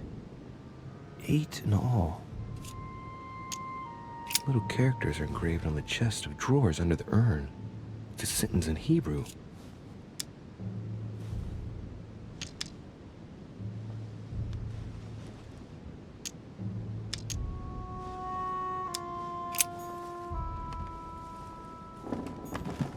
Several portraits of apostles, all signed by Guido Reni.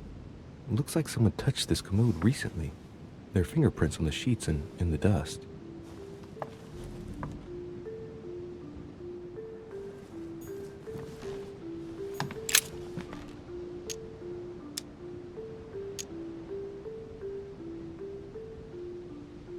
It's St. John, painted by Guido Reni. St. John is the only apostle painted in this gallery who hasn't got a beard. Hey, wait! That means it's him. He's the youngest apostle. Right. This painting is therefore associated with the answer which E had to give to my mother. Now, I just need to know how to recover the answer.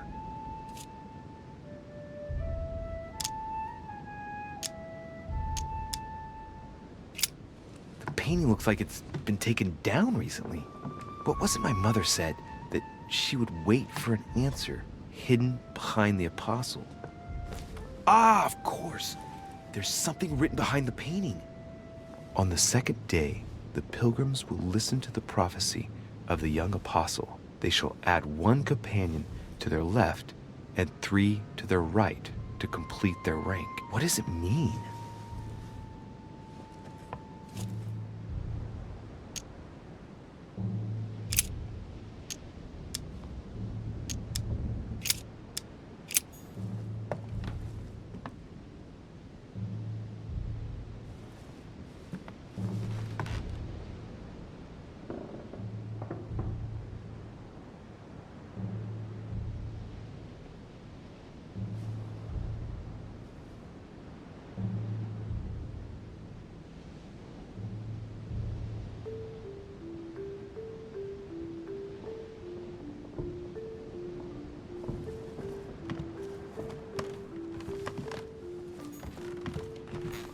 Amber.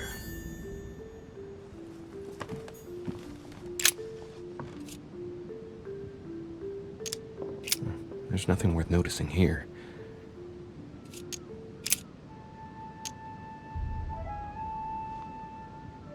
No, nothing of value here.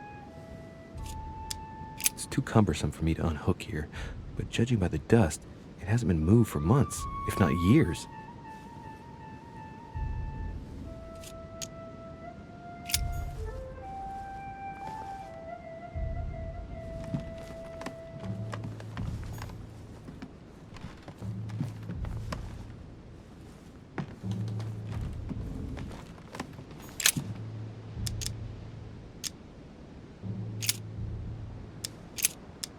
St. John, painted by Guido Reni.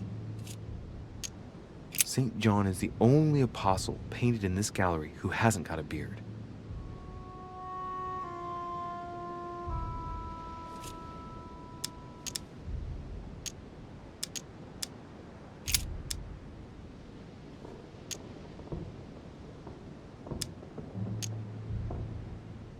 On the second day, the pilgrims listened to the prophecy of the young apostle.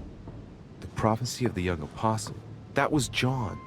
And the prophecy mentioned is most likely the book of Revelations according to St. John.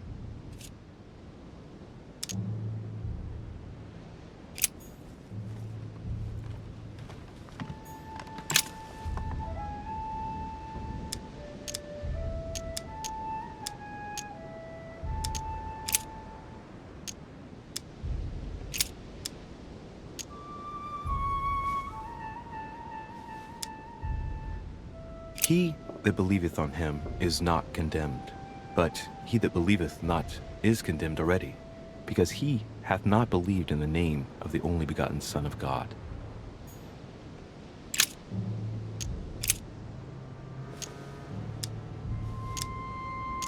A volume of the Gutenberg Bible.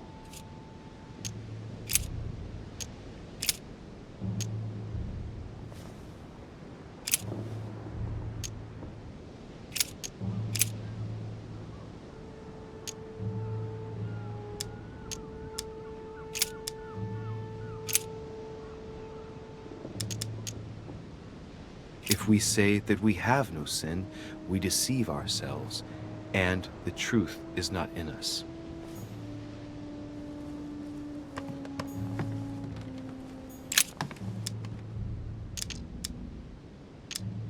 St. John, painted by Guido Reni. On the second day, the pilgrims listened to the prophecy of the young apostle. The prophecy of the young apostle, that was John, and the prophecy mentioned is most likely the book of Revelations according to St. John.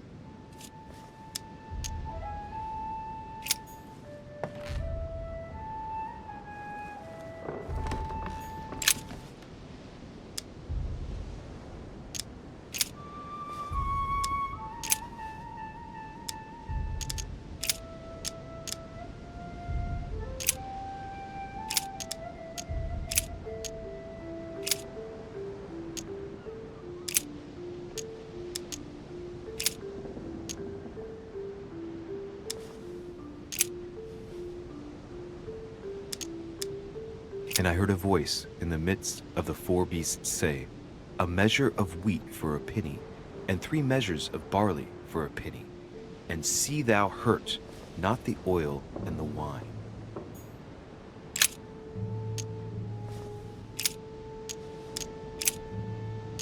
And a voice came out of the throne, saying, "Praise our God, all ye his servants, and ye that fear him, both small and great."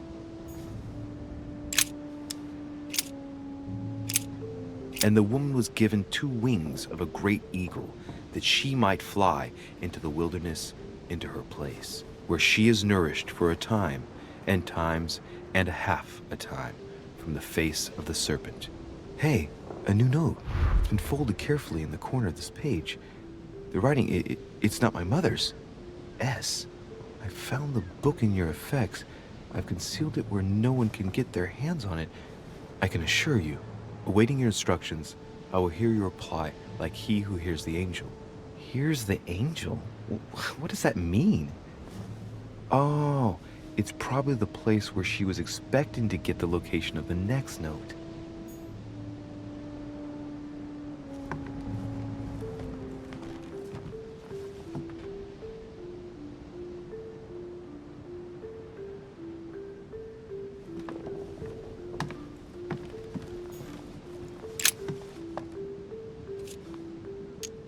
A drawing of the Apostle Matthew, painted by Guido Reni.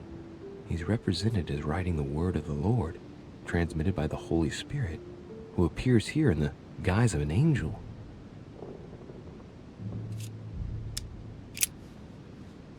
There's something else behind this painting. It says, half of each group will join the first city of Corinth. What the hell does that mean?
For you are bought with a price. Therefore, glorify God in your body and in your spirit, which are God's.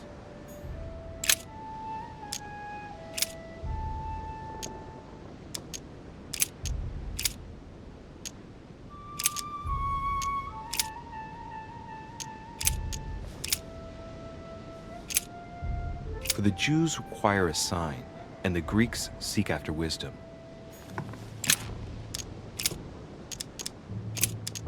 If we have hope in Christ in this life only, we are, of all men, most miserable.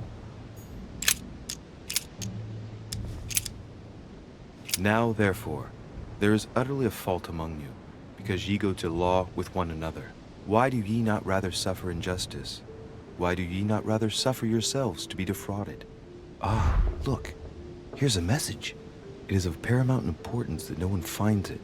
Watch out for the Prussian. He's on the trail. Let's meet up. I'll leave it to you to organize the rendezvous. Not today. I'm unable to do it. In the meantime, I'll follow the first group to Mark, who will reveal the answer to them. And that first group of pilgrims, how many are there now? If I refer to the chapter I'm reading at the moment, 6.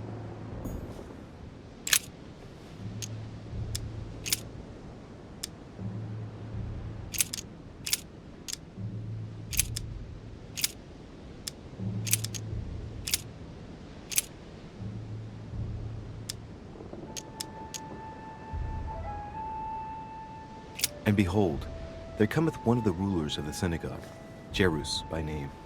And when he saw him, he fell at his feet.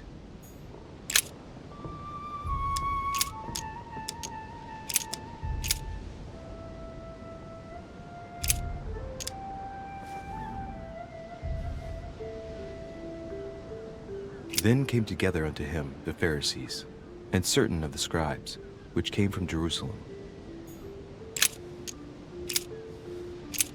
And it came to pass in those days that Jesus came from Nazareth of Galilee, and was baptized by John in Jordan.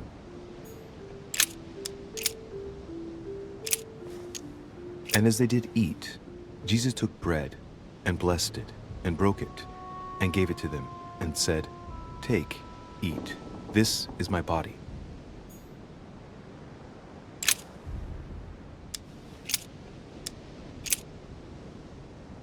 He that believeth on him is not condemned, but he that believeth not is condemned already, because he hath not believed in the name of the only begotten Son of God.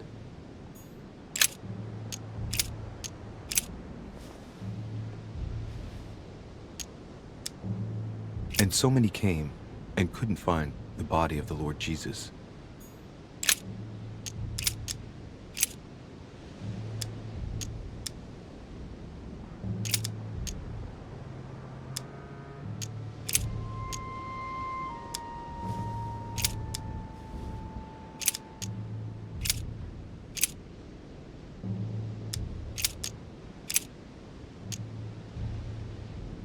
He that believeth on him is not condemned, but he that believeth not is condemned already, because he hath not believed in the name of the only begotten Son of God.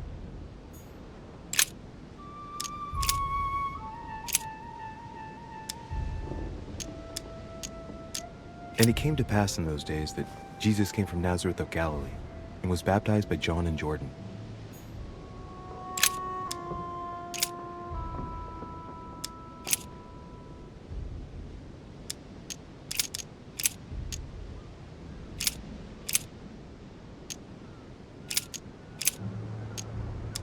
For what thanks can we render to God again for you, for all the joy we found in you before our God?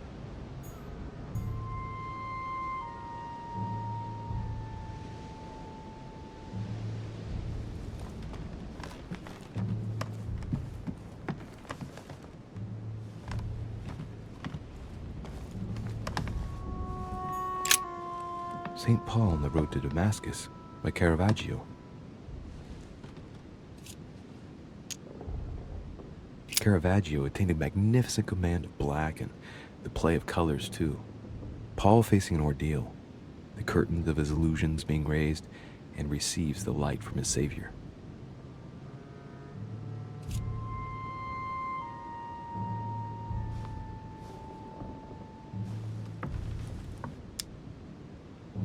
St. Paul is the only saint to be presented twice in these paintings, contrary to the other apostles. How come?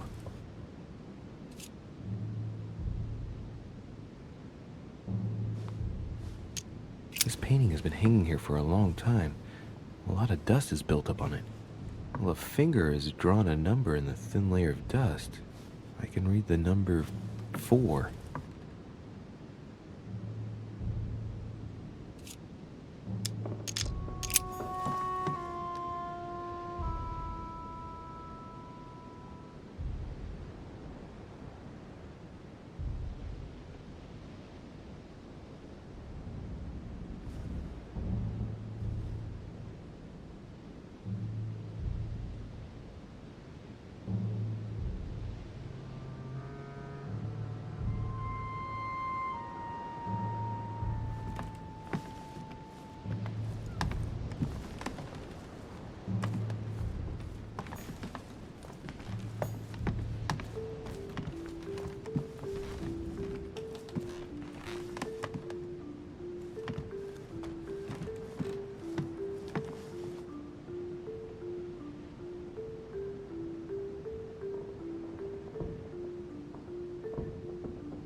And he became very hungry and would have eaten, but while they were made ready, he fell into a trance. Hey, there's a note here. A message from Mother in reply to E. We must leave urgently, but first I absolutely must go beyond the nightmare. Watch out for Volner. He figured out I was avoiding him. Allay suspicion. See you tomorrow evening. Stand ready. For now, let's cease all communication until we meet. Take care of yourself. I suppose this must be the last message. What happened afterward? If it's what I suspect, I fear the worst. What did Mother mean by, I absolutely must go beyond the nightmare? I must go beyond the nightmare. What does she mean by that?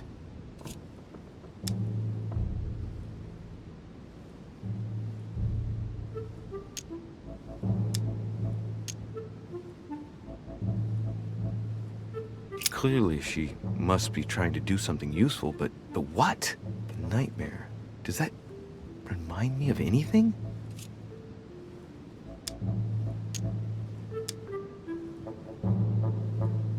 It probably has to do with an object or something. Granting that this is the case, where might it be found?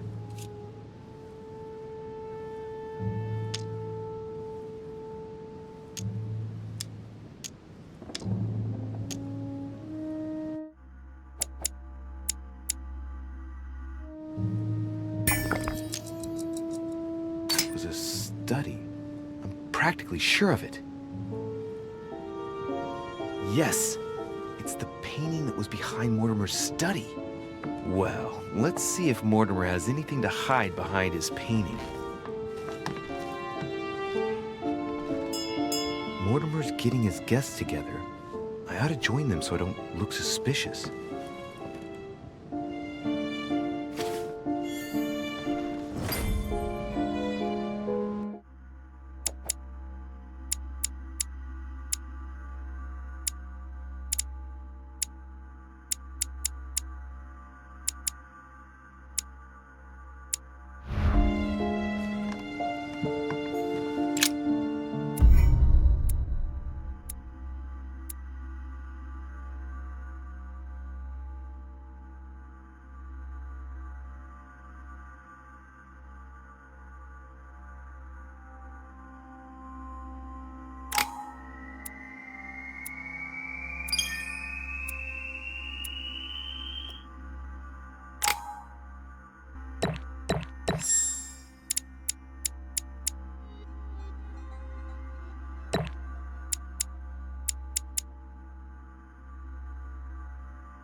time I went back and joined everyone in the small salon.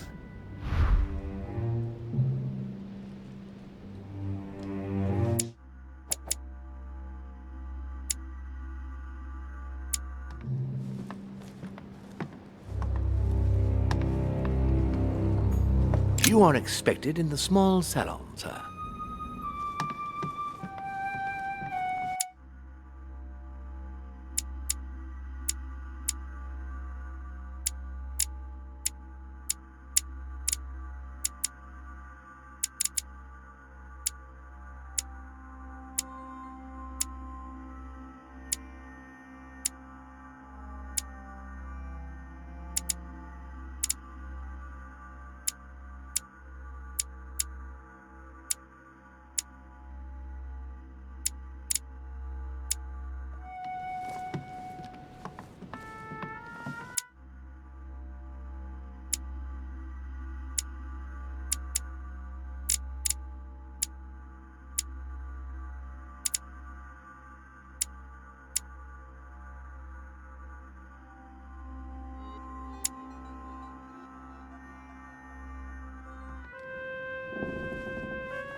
Emily, I must speak to you. What's the matter, Louis?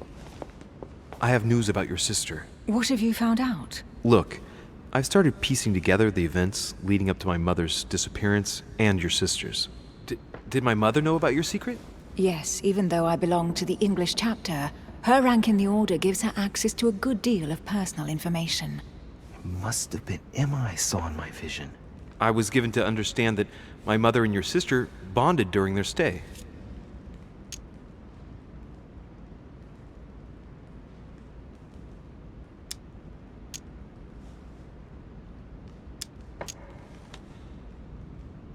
Mother's really killed her sister, I'd better find her by myself. They say they spent a lot of time together. They got along well.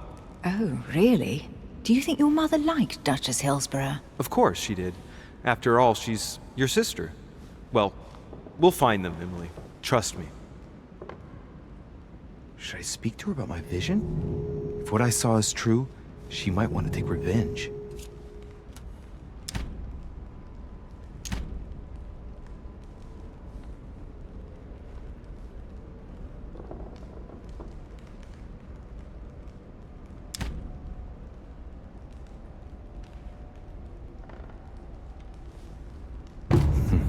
Better keep that to myself for the time being. Come, Louis. They're waiting for us.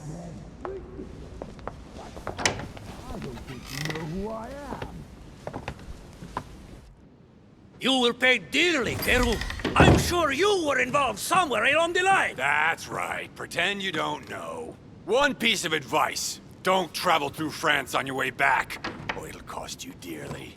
Calm now, my friends. Let's calm down. Everyone seems to be a little unnecessarily heated. Don't forget where you are, please. What's going on here exactly? Sir Gregory called us together to introduce the last guest. But hardly had we arrived when he set upon Monsieur Peru.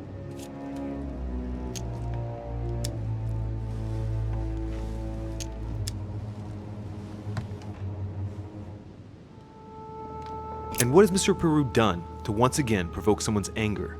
We don't really know just yet. I get the feeling it won't be long before it gets out.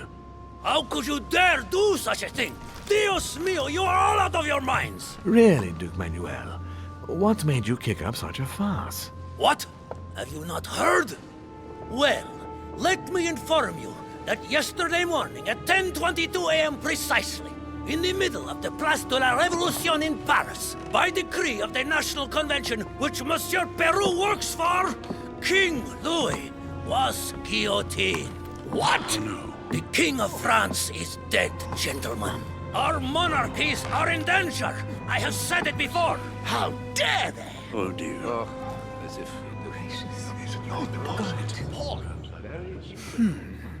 Friends, let us calm down. Don't pretend to be surprised. He got a fair trial. Ridiculous! Bastard! He was sentenced to death by 361 votes to 360. You beheaded a king for 1 vote! Is that your democracy? What an obnoxious act. Until this, anything was possible. This political coup will have grave consequences. France is lost. Gentlemen, please. Let us take a step back a moment. In the name of holiness, he was the highest representative of God in France, Emily.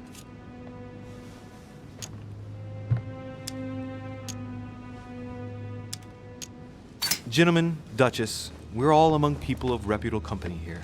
We should be able to manage the conflicts of our nations in a respectful and orderly manner. I fully agree with you, sir. But that's enough, sir. With whom do I have the pleasure of speaking? Louis Maras de Richet. Are you related to Sarah de Richet? Sarah is his mother, Duke. Gentlemen, this news affects us all, but I must ask you to remain calm. It's not the first time history has taken us by surprise. Let's ensure that our respective countries are allowed to respond appropriately to this news. Oh, rest assured. The response will not fall short, my friend. Good for you. Well, Your Grace, here I was preparing to introduce you as is proper, and you've beaten me to it. I'm delighted that we are all together at last. Our meeting will therefore be able to kick off shortly. I have just a few more little preparations to take care of before you all find out the reason for your presence here.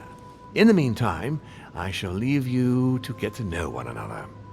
When you hear the bell, please proceed to the conclave room on my left, behind that door. I'll see you later.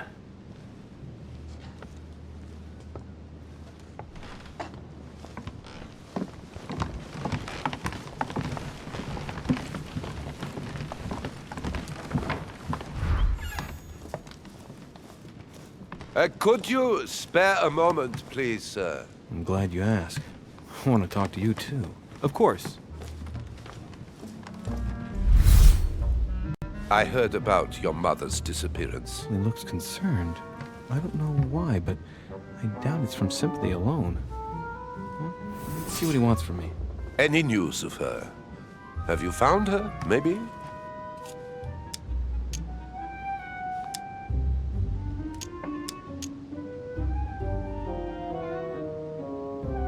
Hear you speak, it sounds like you and my mother were close. Let's say I hold your mother in high esteem, yes. We were even planning to work together.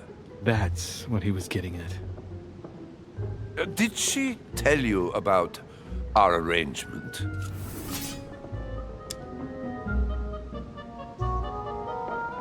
The cat's out of the bag now. More or less, but please do refresh my memory. Yes, of course. Nothing of great importance in itself.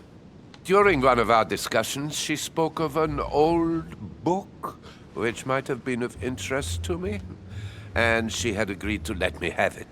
A book about what? Ancient occultism.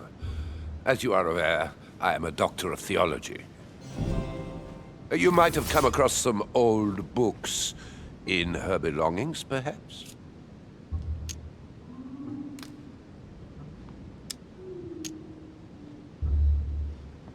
The least one can say is that he doesn't beat around the bush. Sarah never travels without a few books. What does the one you're looking for look like exactly? It resembles a grimoire. It's divided into 7 parts, each one individually locked. It was made in such a way that if someone tried to tamper with it, the sheets would be permanently tarnished. It's a unique copy. There's only one. The mere mention of it makes his face light up. Well, I'll take a closer look, but I can't promise you anything. You seem very upset. Is it so important to you, this book?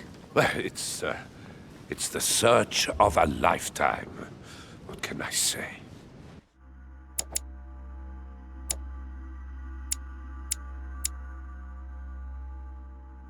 Every time I move closer to it, it seems to slip away at the last minute. I was very surprised to learn that your mother had it in her possession. I thought it was with a certain von Borchet in Paris. Do you know him?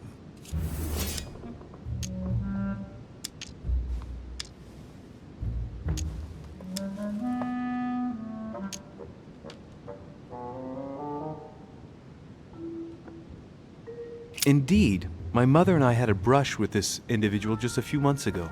What about? About an object stolen from the Order a few years ago, which my mother wanted to recover. This situation comes as a great surprise to me. I got him now. I hope I've been able to satisfy your curiosity, Mr. von Volner, and that you succeed in finding what you're looking for. Oh, and so do I. And now, what if you told me who you really are working for, instead of keeping up this pretense? I beg your pardon? We both know what you're looking for, von Volner. You're the one who von Burchert was planning to sell it to. For centuries, all those who have come into contact with the Al-Azif have bitterly regretted it, Monsieur de Richet.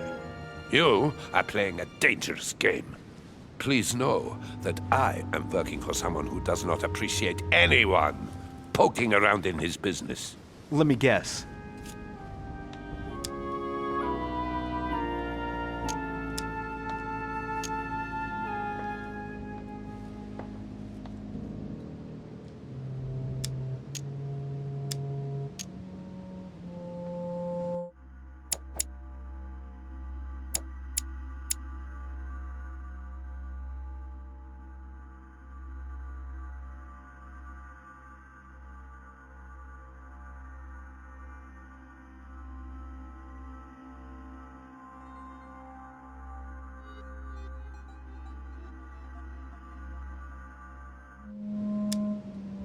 Lord Mortimer.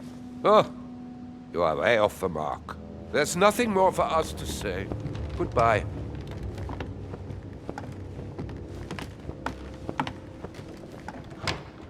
You better go and check out the painting in Lord Mortimer's study.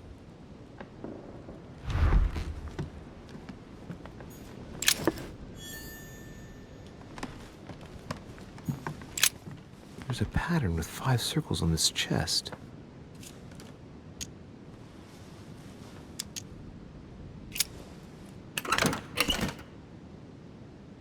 I have no space left. I'll retrieve it later. I have no space left. I'll retrieve it later. Hey, these look like pages taken from an ancient encyclopedia.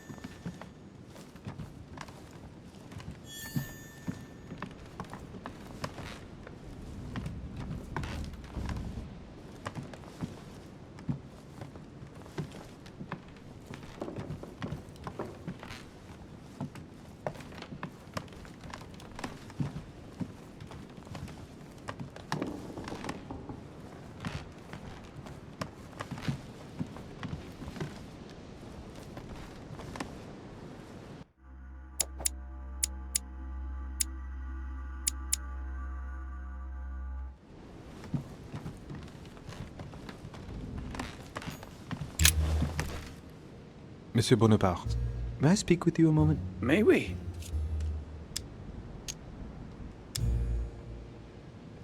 What do you think of Duke Godoy? Well, I'd rather not express any opinion of him. Why is that? His reputation is enough for me.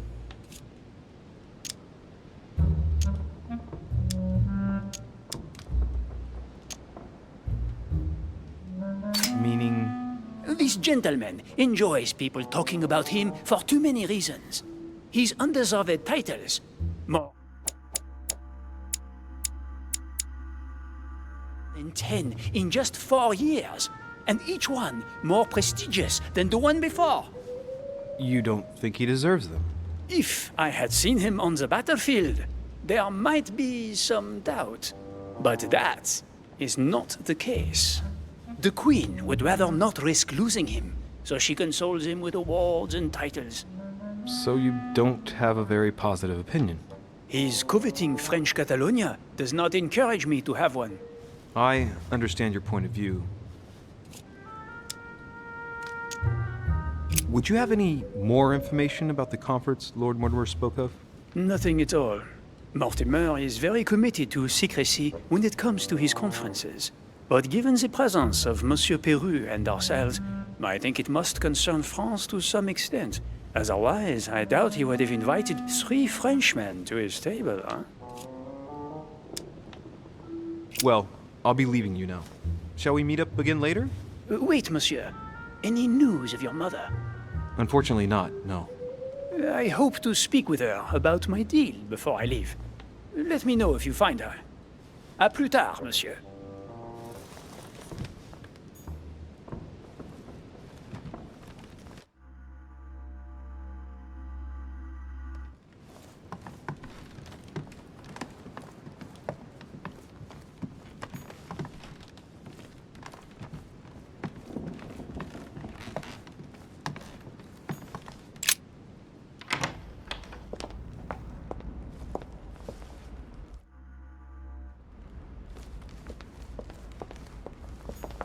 What can I do for you, sir?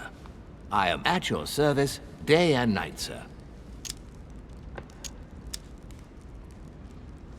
As I was unable to bring my personal effects with me, I was wondering if you could find me a few items.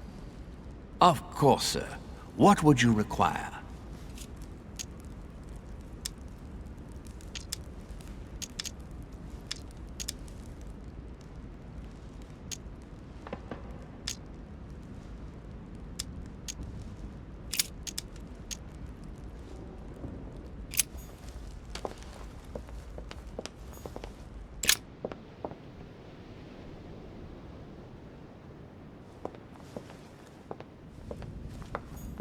Decorum guide.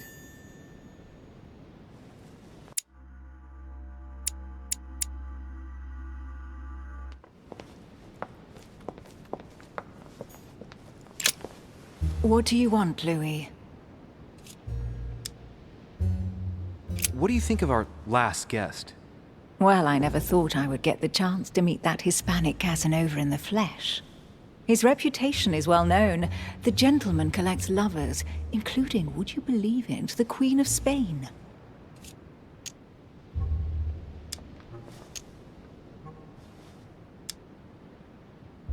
I doubt that Lord Mortimer invited him for his charm, if you want my opinion.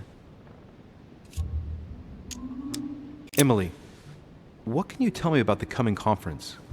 Sir Gregory and Lord Mortimer organize this kind of high society meeting every so often in order to consider the world situation. But to what purpose? Well, by bringing together the most influential people from the dominant nations of the modern world, they allow the mighty to discuss matters with calm clarity. There are precedents of armistices being signed at the end of these talks, you know. Talking while holding a glass of brandy makes things easier. You'll see. You're leaving me? Unfortunately, I have things to do. Thank you again, madam.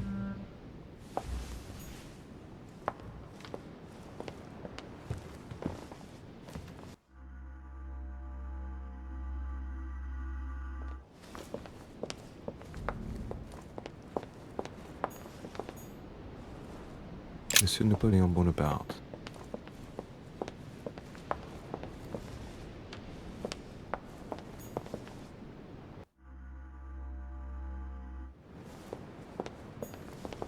Duchess Emily Hillsborough.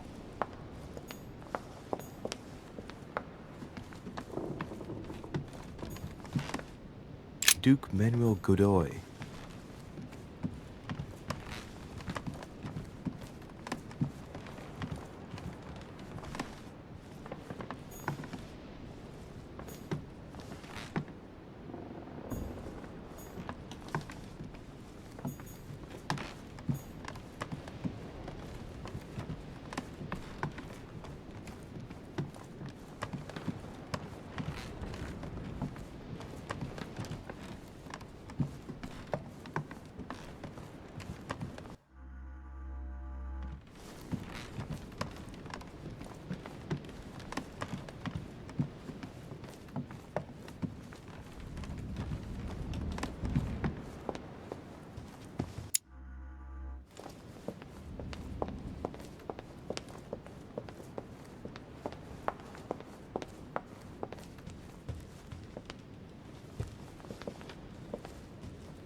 So, what did my mother mean by going beyond the nightmare?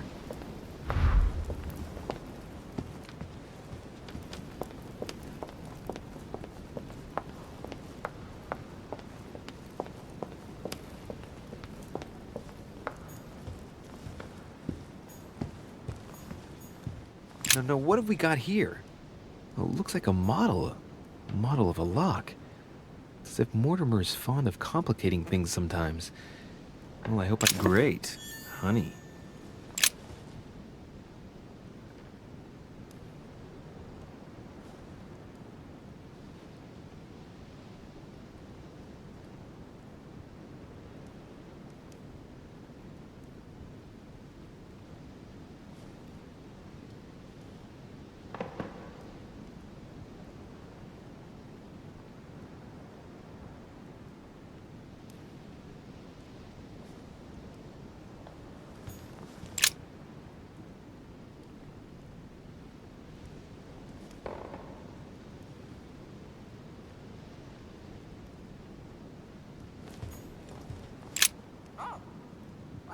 Let's take a closer look.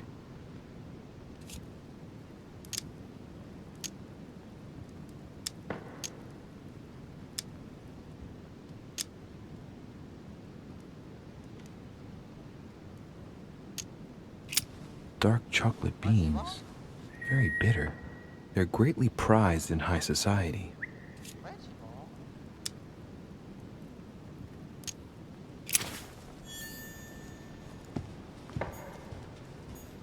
No, what have we got here?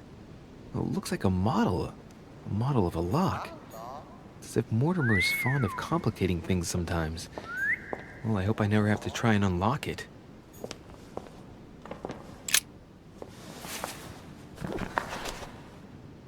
It's a book on the history of the Crusades. I don't think it has any connection with my research.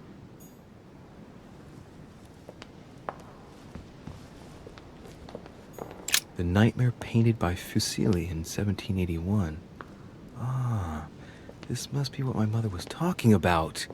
Now just need to find out what she meant by go beyond. Hey, looks like it's mounted on rails on each side. It should lift up, I think. There must be a mechanism somewhere.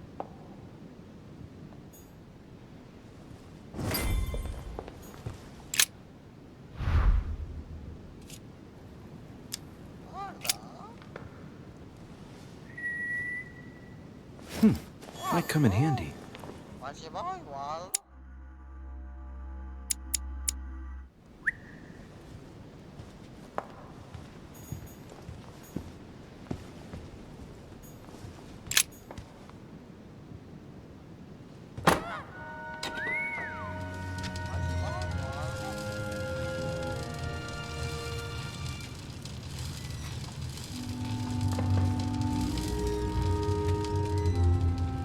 Aha! I found it. Oh, what on earth is this? A ring lock now? Great. That's all I needed.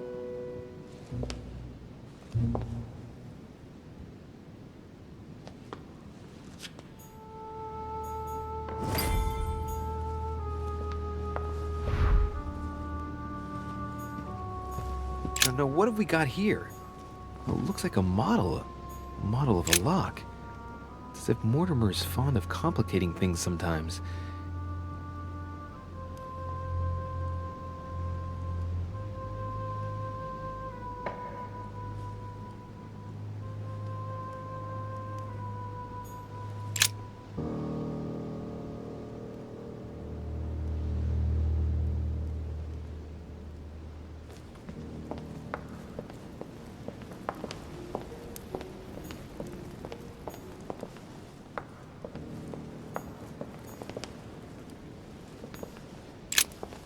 A myna bird.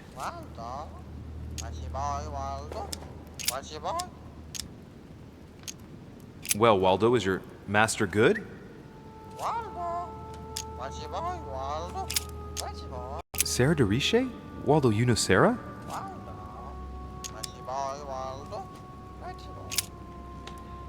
Tell me the door code.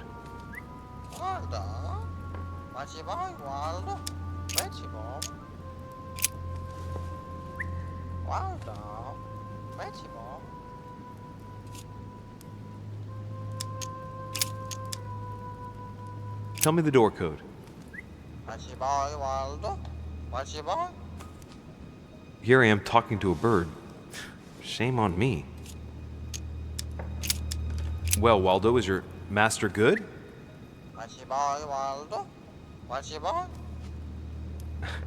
I don't really know what I was expecting.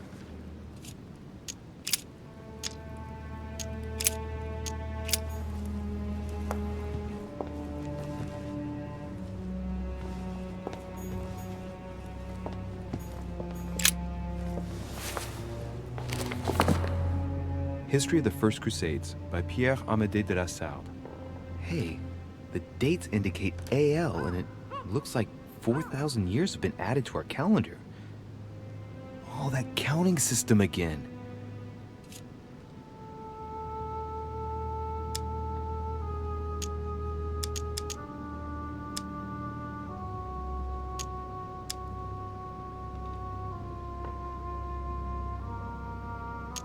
The famous call from Pope Gregory VIII in his Audita Tremendi Bull of 5,187.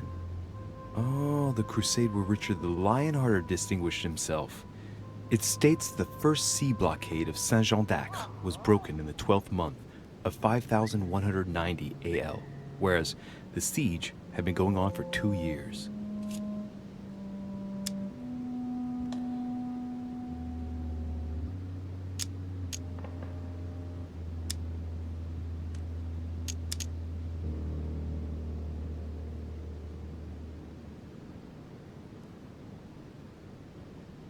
The author is Pierre Amédée de la Sarde, none other than the Grand Master of the Masonic Lodge of Paris. Now I understand why the dates are offset. He's using dates based on the Anno Lucis, year 0 of the Masonic calendar, by adding 4,000 years to the Gregorian calendar. But I thought that calendar starts in March.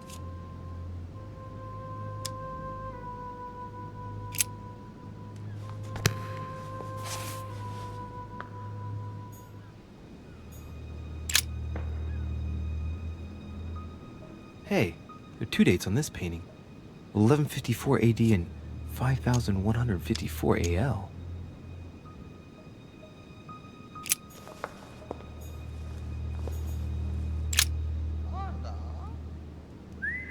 Hey, there are 2 dates on this painting. 1154 AD and 5154 AL.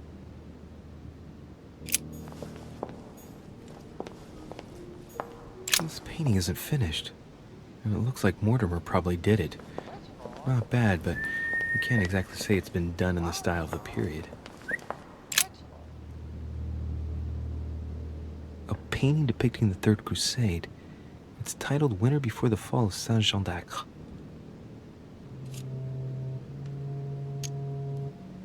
The Siege of Saint-Jean d'Acre was a major conflict during the Third Crusade. Richard the Lionhearted and Philip Augustus fought to take the town back. It was the Crusaders' first operation to take back the Kingdom of Jerusalem.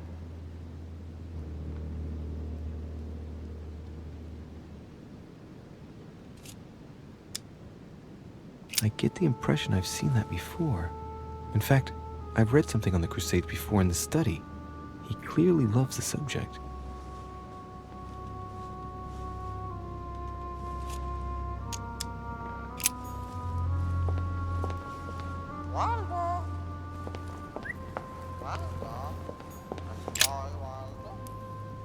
Coup de Lance by Paul Rubens.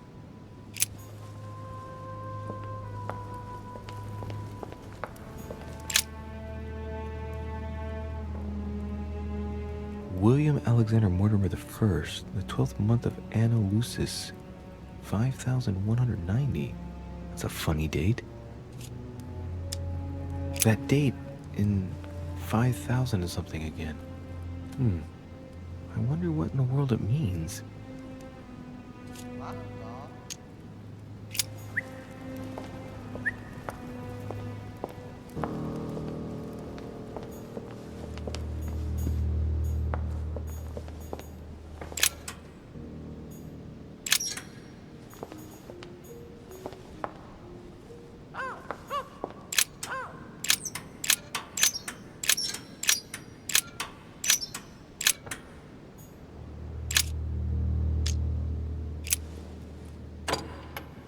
doesn't work, damn it.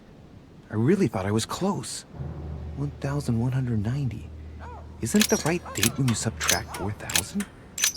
I must have missed a subtlety.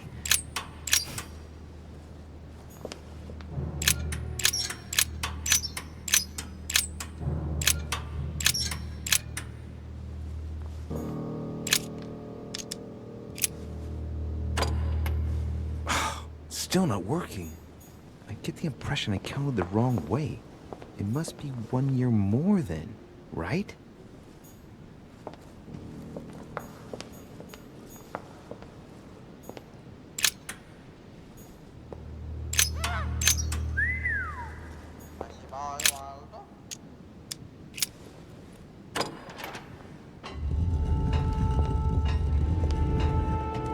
Open sesame.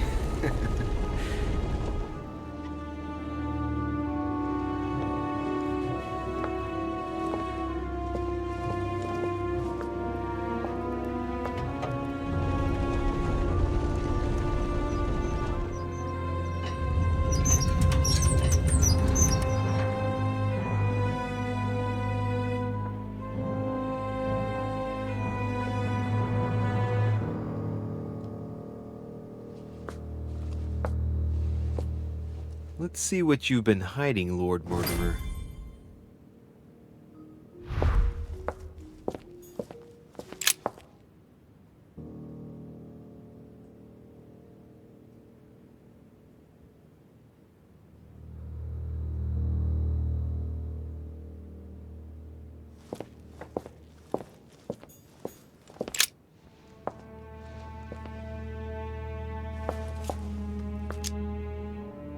Moreover, it shows a fair number of sea voyages being organized towards the American continent. No doubt with slaves. How many men are broken in this trade?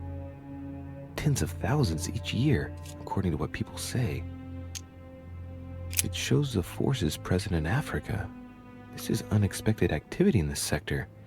It looks like there are also many unknowns even for Mortimer.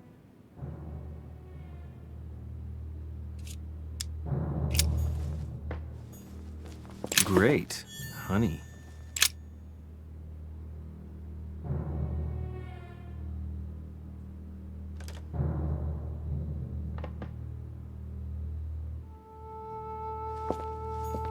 Weakness of the Human Psyche by Guillaume Trimore. He says, it is possible to drill an idea into someone by constant daily repetition until the mind gives in. And goes on, there are hundreds of good ways to live life, but you only need one to convince the masses that it's the only one possible. The author isn't letting any ethical principles get in his way, is he?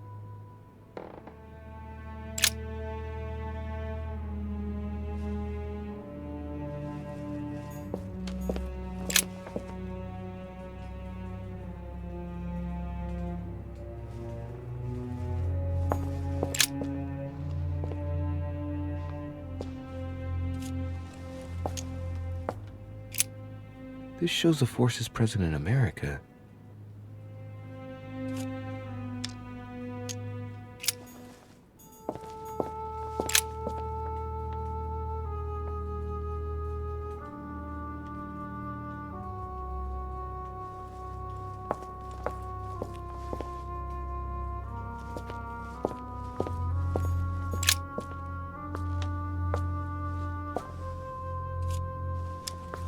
Shows the forces present in Europe. It's clear that France is surrounded by her enemies. However, a large number has been underlined in bold. 26 million. I know what it is. It's an estimation of my country's population. All our neighbors have far fewer inhabitants.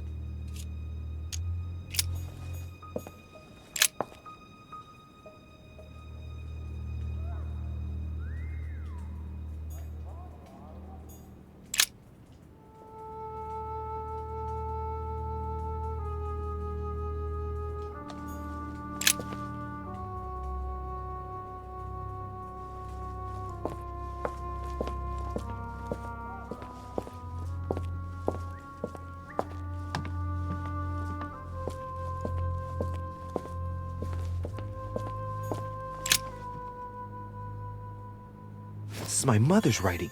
I've picked up her trail. What is she up to? Obviously, she wants to lure Mortimer somewhere, but where? The only clue she's left for Mortimer is his stone sword. It must be intentional. It looks like a decorative sword, like from a statue, for example. And judging by the state of it, I'm guessing it's been left outside for a long time. I have absolutely got to find out where it came from.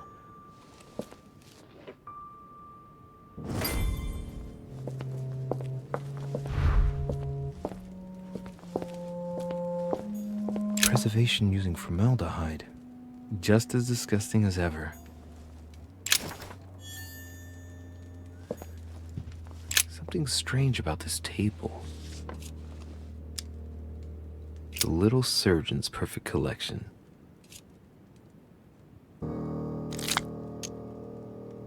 What kind of experiments does Mortimer carry out here? It's a dissection table. So Mortimer does autopsies. Here on his desert island. But who is he doing autopsies on then?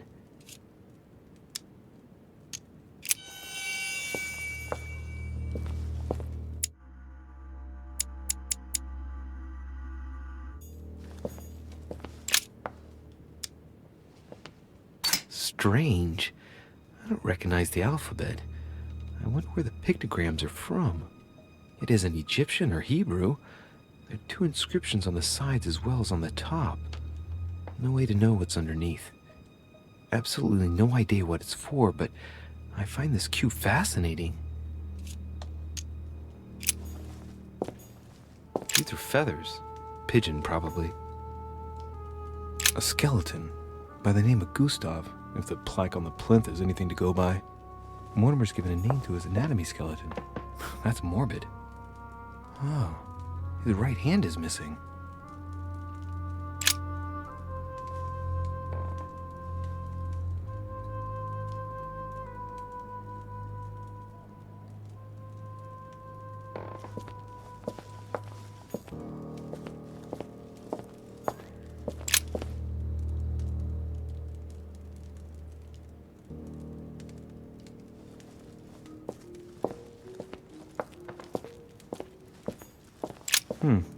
That must be for writing the homing pigeon messages.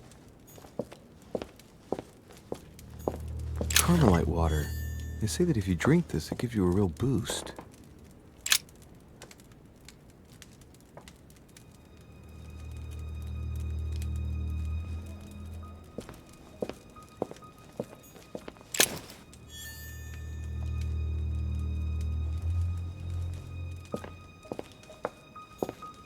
A chest with a motif representing the alchemical symbol of fire.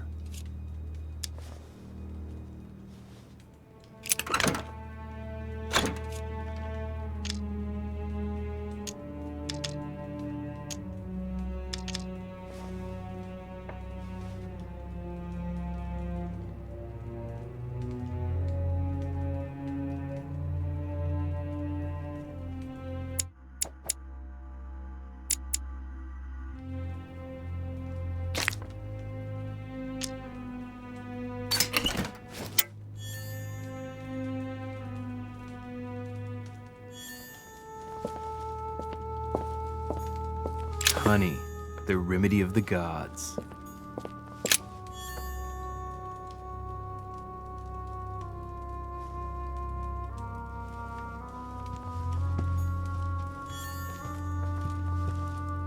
Am I seeing things, or is that an actual von Leeuwenhoek microscope? Incredible. Mortimer really is at the cutting edge of science. Even at the Order, it took us ages to get one of those.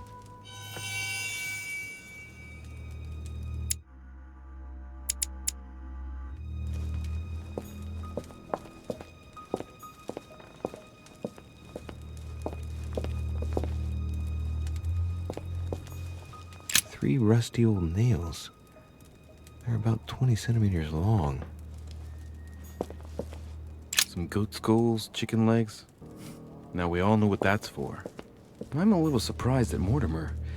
I didn't seem as the type to be organizing little pagan parties, invoking occult powers, and dancing naked under the full moon. I'm more used to seeing cheap charms like this sold by charlatans in Pré Saint-Gervais.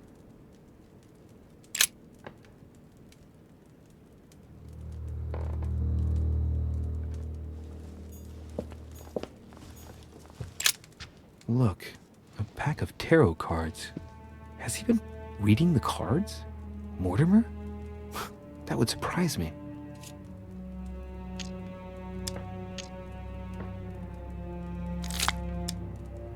It is a typical draw on a line that answers a specific question. To the left, Temperance, that announces a reward for one who patiently waits before taking any action. And in the middle, the Chariot, which symbolizes triumph and business success. To the right, the Emperor evokes a future full of power and stability.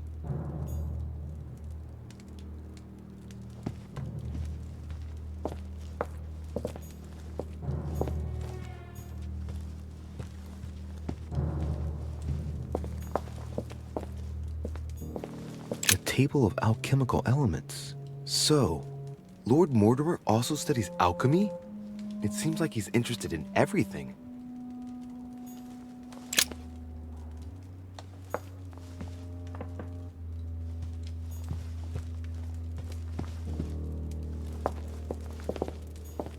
An iron mask. I wonder who it's for.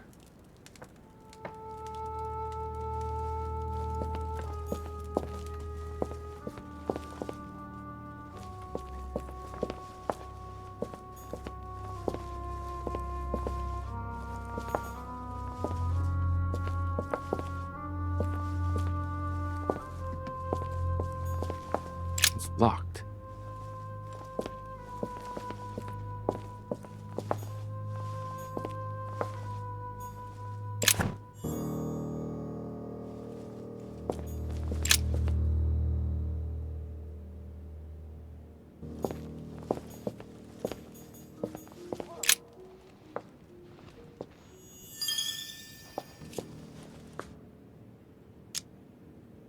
A fine-looking map of the Orient, indeed.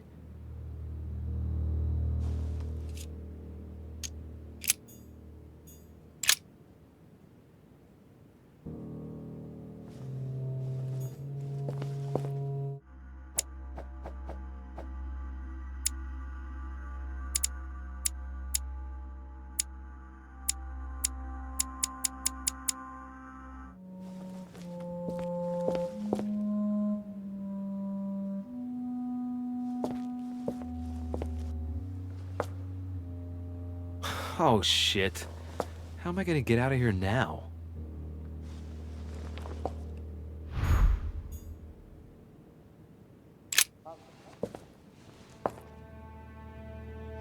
This looks like the same mechanism as the one on the other side.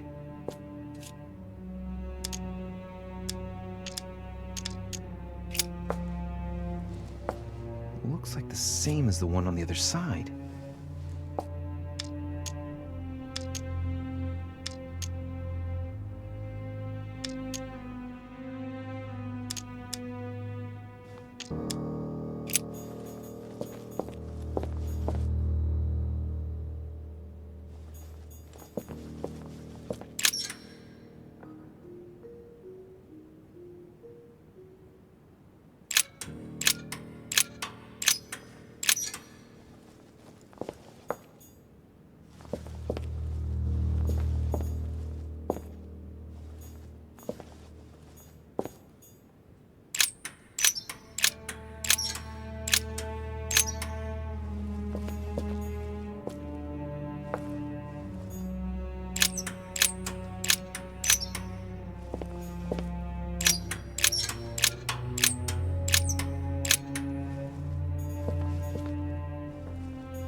This looks like the same mechanism as the one on the other side.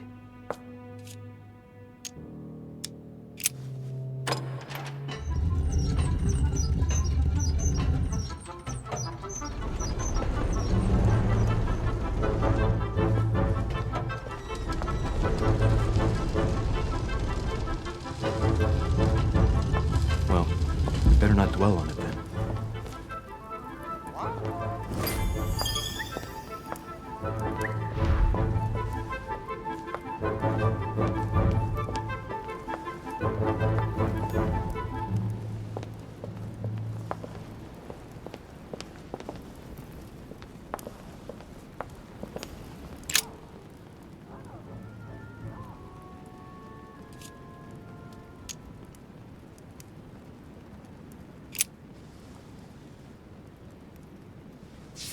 Well, well. History of the Mortimer lineage.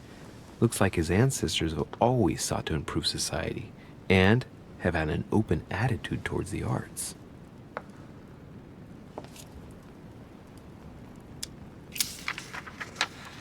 This seems to be the list of grants and sponsorships given by the Mortimer family.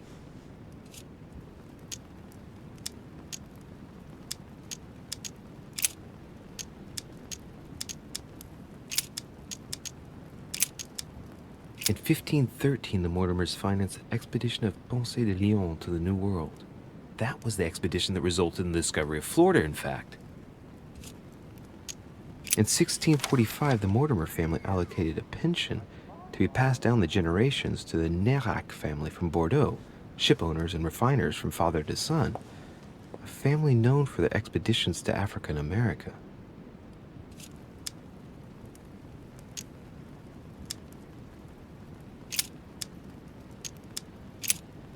In 1550, the Mortimer family financed half of the construction of St. Basil's Cathedral in Moscow by way of protocol gift for Ivan IV Vasilievich, one of the most beautiful religious buildings ever built.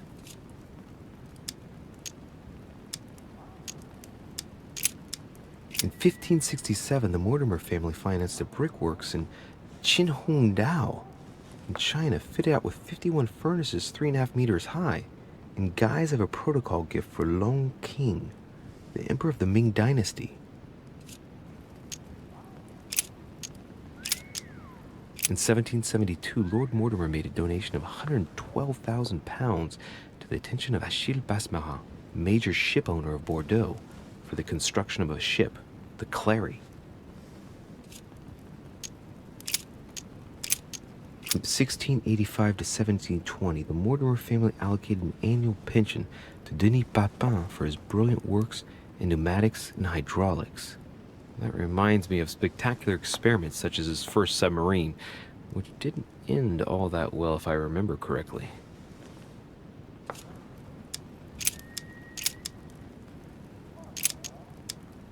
In 1489, the Mortimer family participates in the purchase of the Caravel Santa Clara from Juan Niño, shipowner, on behalf of Don Luis de la Cerda. The vessel will be renamed La Niña.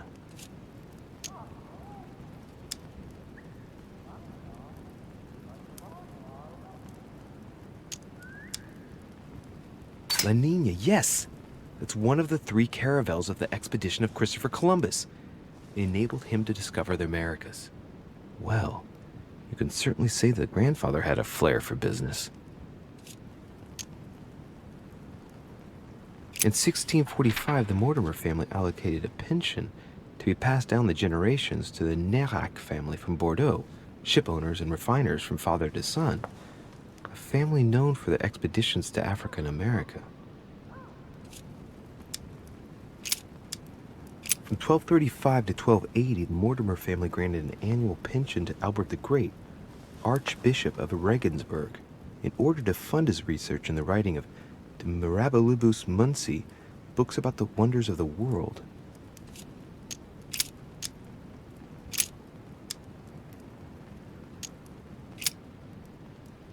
Oh, the family tree.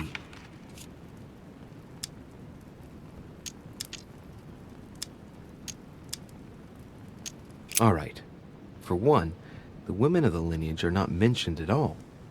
What a cavalier attitude. Right. Let's see. Who else is there?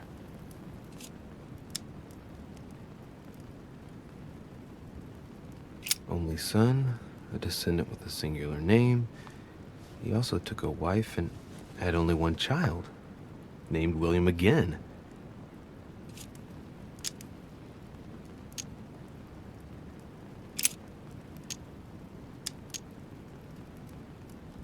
The first William Alexander Mortimer. He He was born in 1131 and distinguished himself during the Third Crusade, during which he rubbed shoulders with Richard the Lionheart. He showed outstanding bravery during the siege of Saint-Jean d'Acre. He died in 1211 in the country of Westford at the age of 80. What longevity! Nice. Nothing is mentioned about his wife.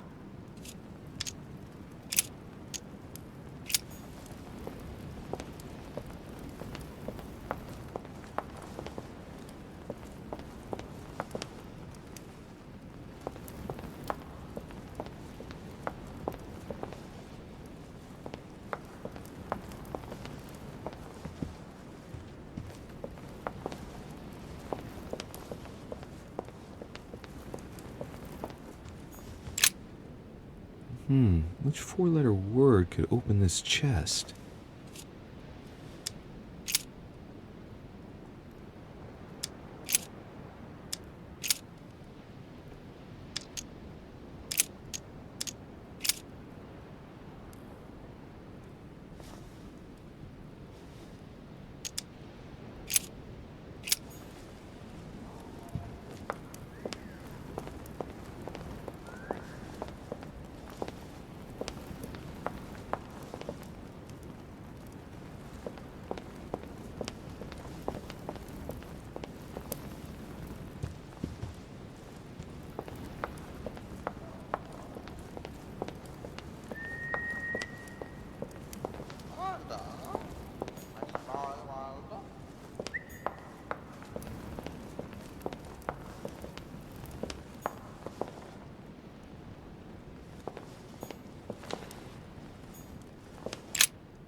Painting depicting the Third Crusade.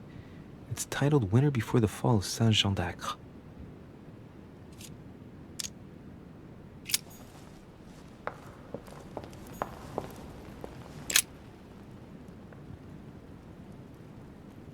William Alexander Mortimer I, the 12th month of Anno Lucis, 5190. That's a funny date.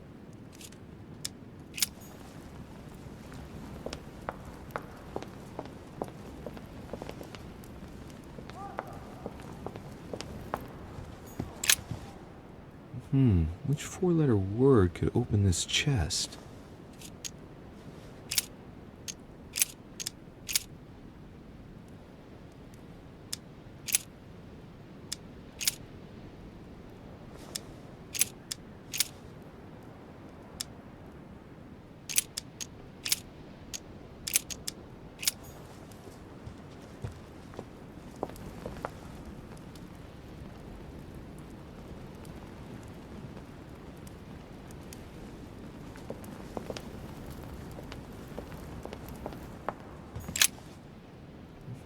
Which four-letter word could open this chest?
This note is about a meeting with Lord Mortimer.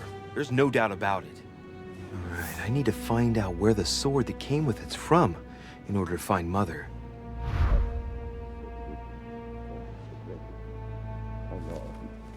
You're joking, I hope. Don't tell me you've done that. Really?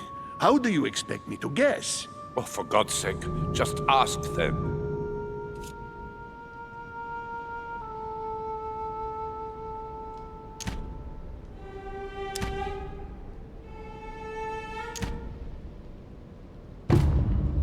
Well... Pity, but I've got no time to lose.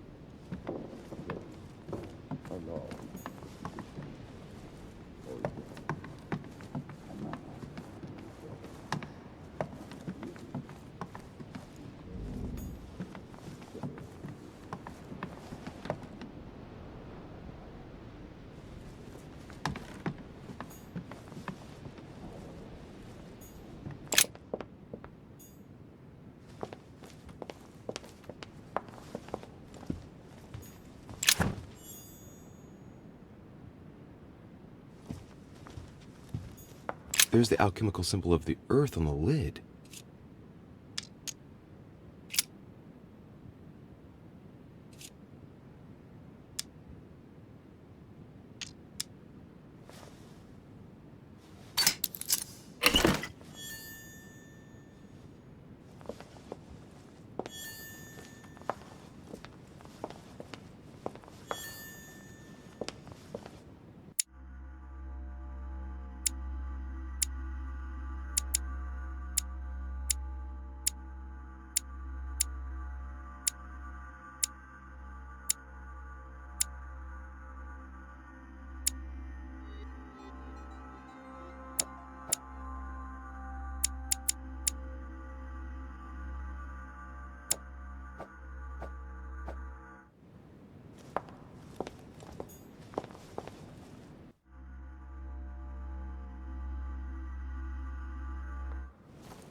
I am sorry, sir, but the conference room is under preparation and is consequently inaccessible to guests.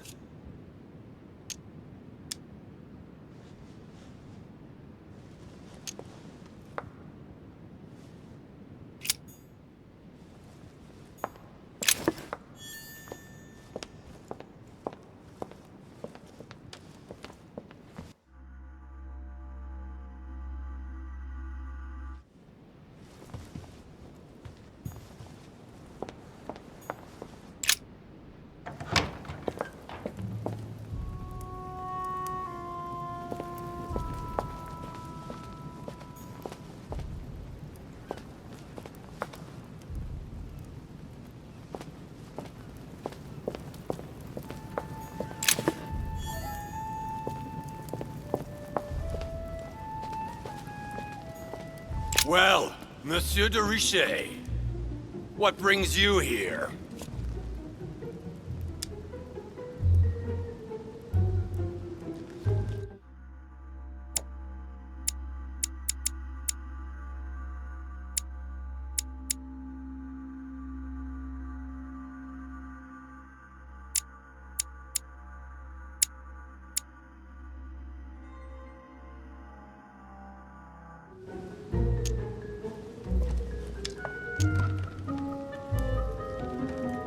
I tell you what I'm looking for, Monsieur Peru.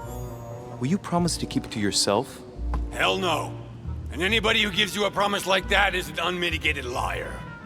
Trust no one, Monsieur de Richet, or you'll soon be a dead man. I bid you good luck.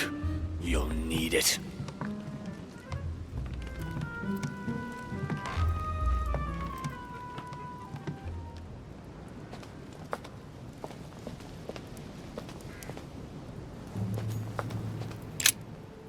Ariadne. In Greek mythology, she helped Theseus get through the labyrinth. Looks like there's a crack in the region of the heart. The state the stone of the statue is in reminds me of the sword. I'll bet my boots this is where Mother wanted to lure Mortimer. Just need to know why.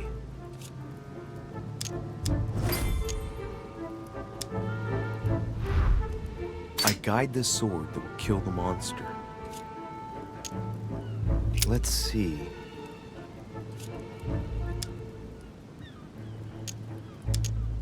A crack as long as my finger.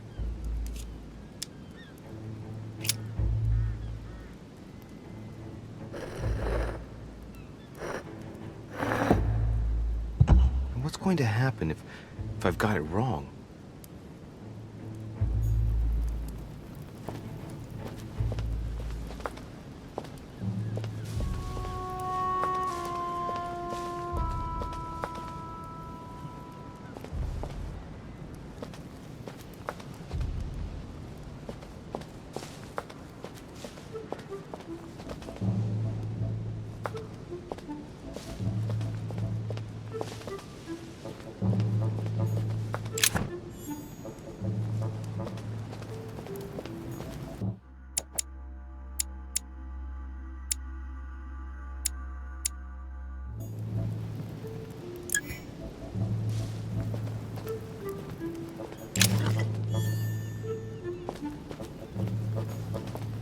Pasiphae, daughter of Perseus and sister of Circe.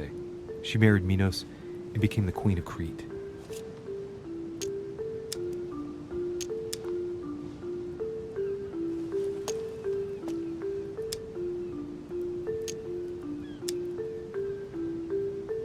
She has no cracks.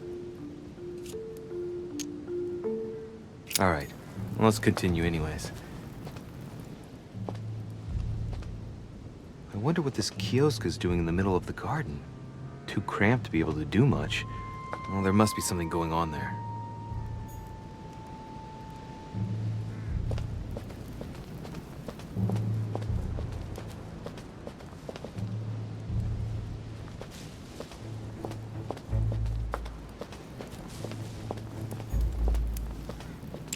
Theseus, son of Aegeus. He's the one who slayed the Minotaur.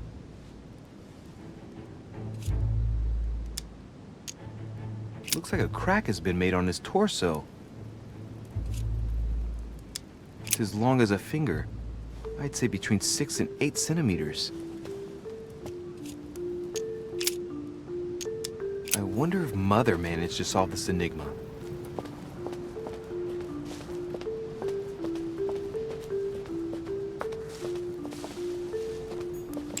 Icarus.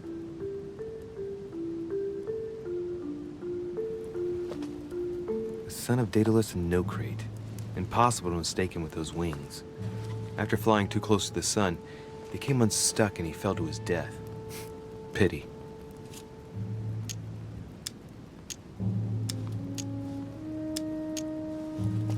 Well, let's keep going.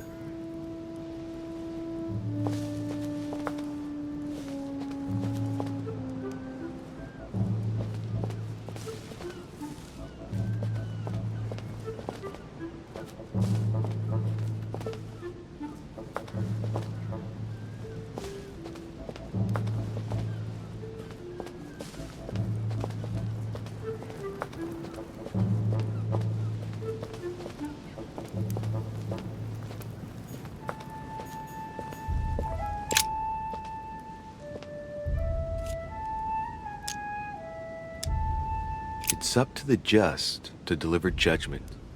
Truth unlocks all possibilities.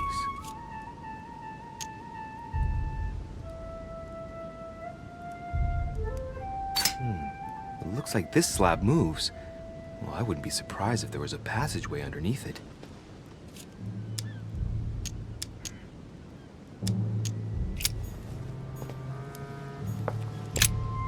What is that? It's like a sort of opening mechanism.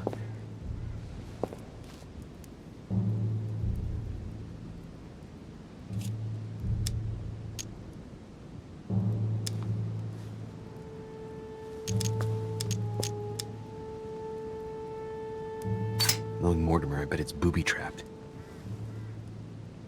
There's a little hole at the fingers. I'm pretty sure if I get it wrong, I'll get pricked. Damn you, Mortimer. Reminds me of traps I studied in Egyptian tombs.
Minos, son of Zeus and Europa. If I remember correctly, he was the king of Crete. Married to Pasiphae, he had many children, including the famous Ariadne, whom history remembers for her thread. Hey, there's a crack in that statue. His gesture sealed his fate. The crack is in the region of the heart. It's a thin crack as long as a finger. A blade could easily enter.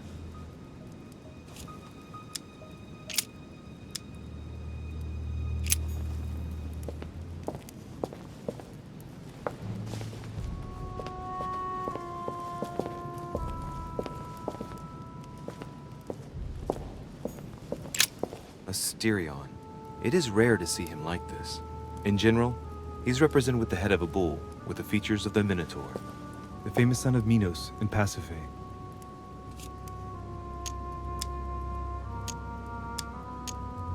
This statue has a crack in it.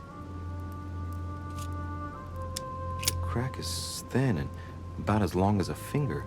I should be able to thrust in my sword.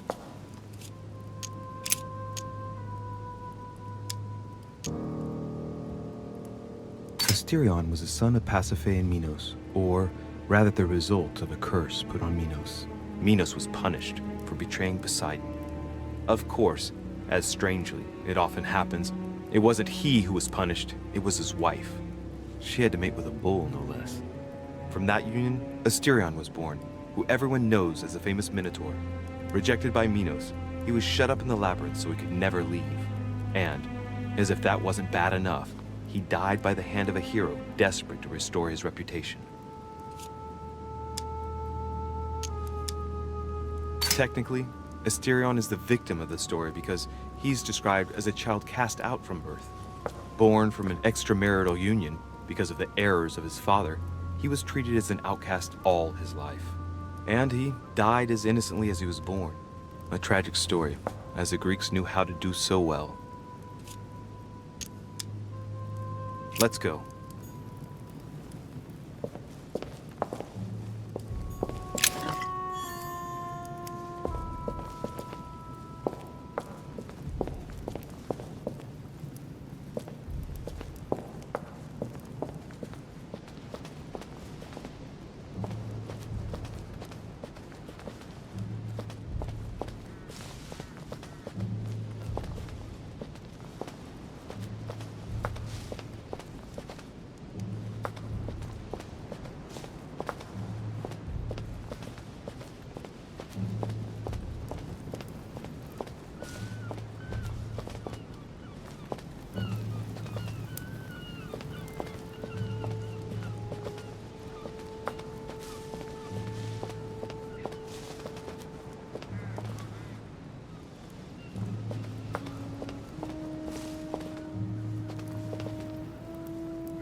Ariadne.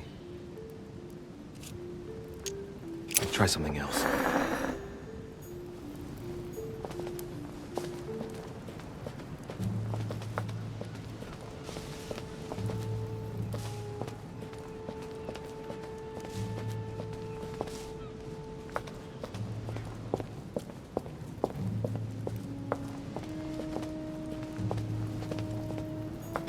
Daedalus. He's the architect of the labyrinth, and if I'm not mistaken, he's also the father of Icarus.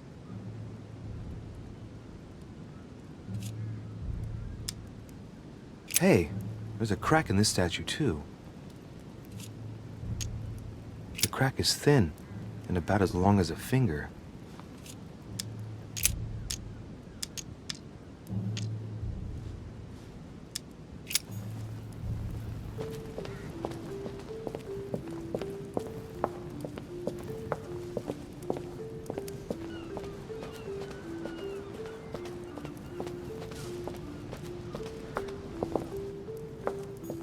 Minos.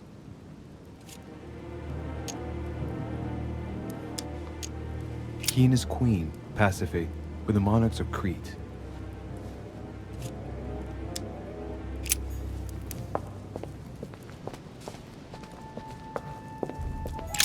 Asterion. This statue has a crack in it. Right. We'll soon see.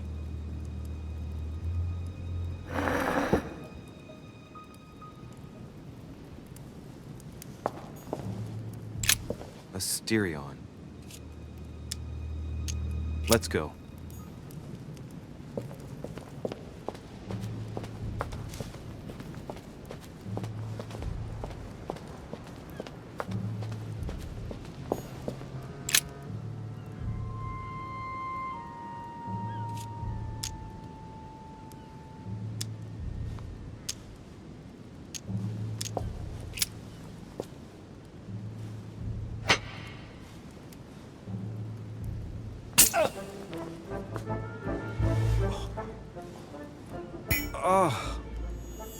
What's wrong? Either I'm imagining things or my hand was pricked. It had poison on it. My head. I feel hot. Asterion.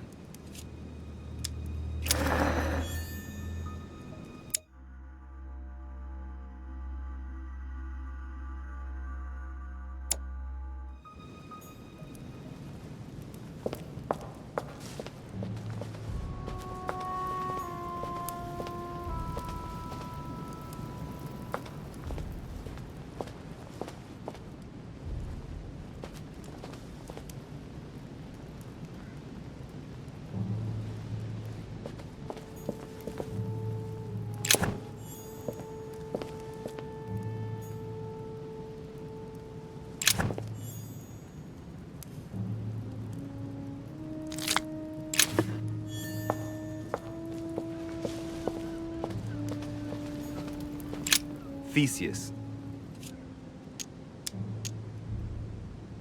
He's the son of Aegeus.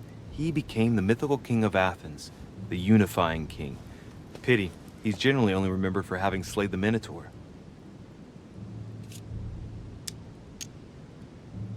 Wrongly positioned, I am the blind hero.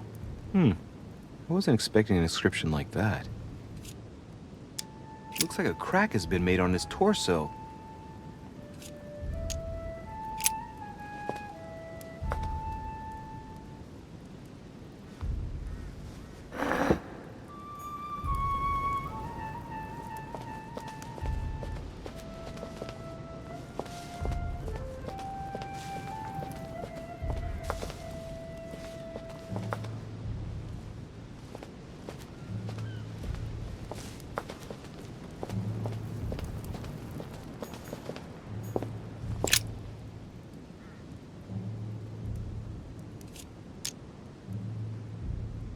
Knowing Mortimer, I bet it's booby-trapped. There's a little hole at the fingers. I'm pretty sure if I get it wrong, I'll get pricked. Damn you, Mortimer. Reminds me of traps I studied in Egyptian tombs.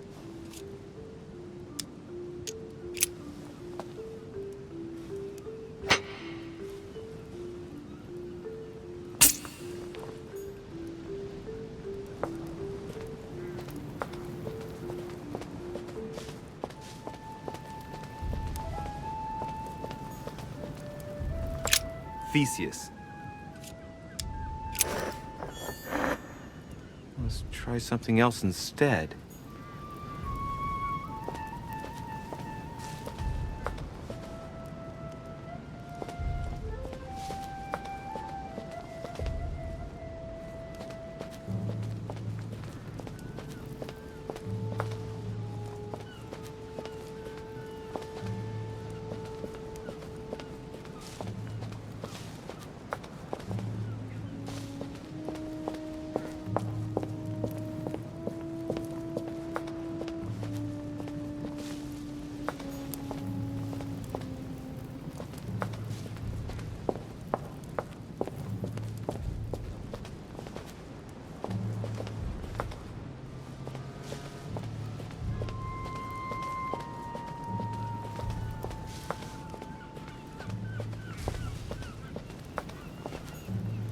Here's the famous Ariana's thread, thanks to which, if I remember rightly, Theseus avoided getting lost in the labyrinth.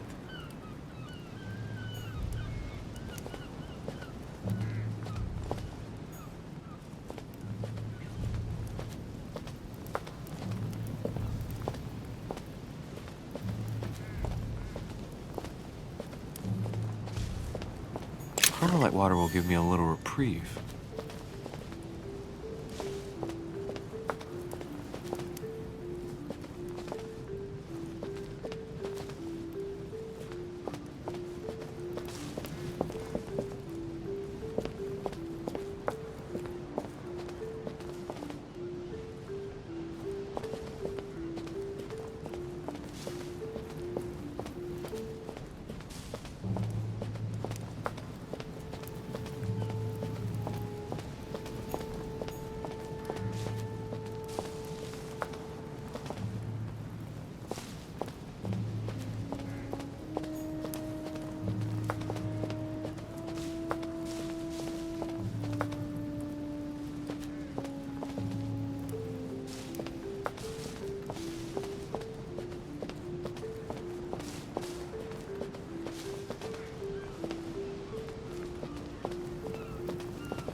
It's up to the just to deliver judgment.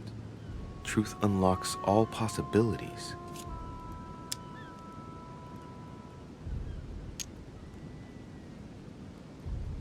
It looks like this slab moves. Well, I wouldn't be surprised if there was a passageway underneath it.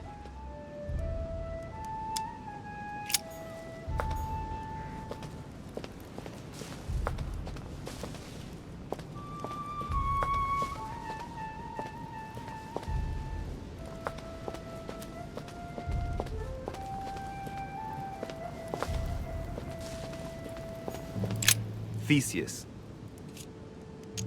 I wonder if Mother managed to solve this enigma.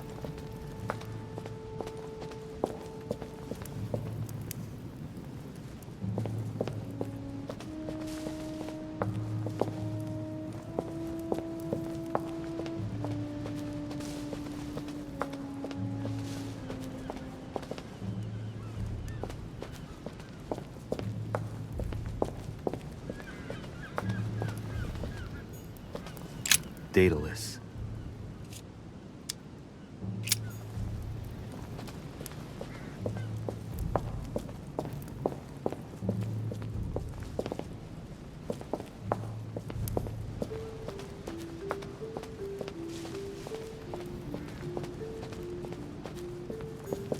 Minos.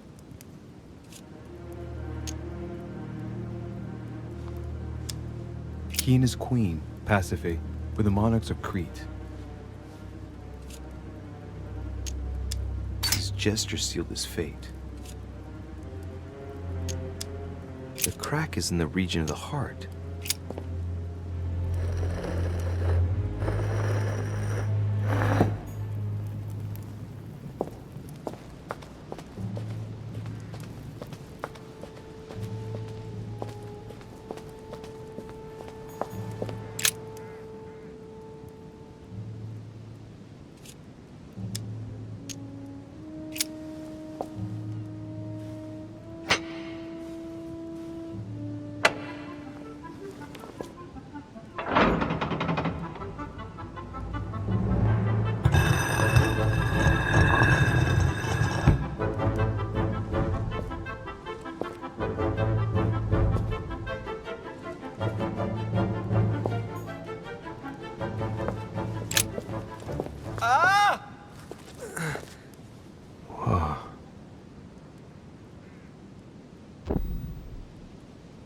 Again?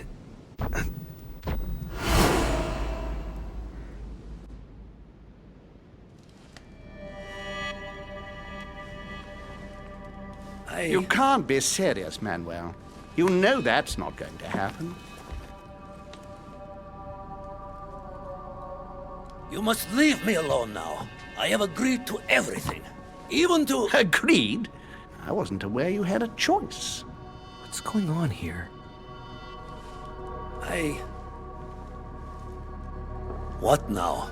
What else must I do to win back my freedom? Obey me. Now get out!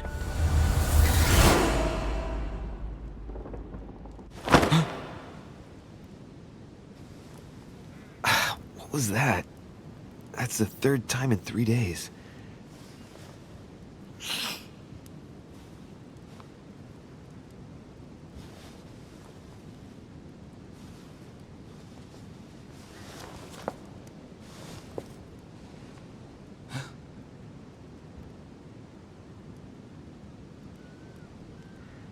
Let's see if you're in there, Mother.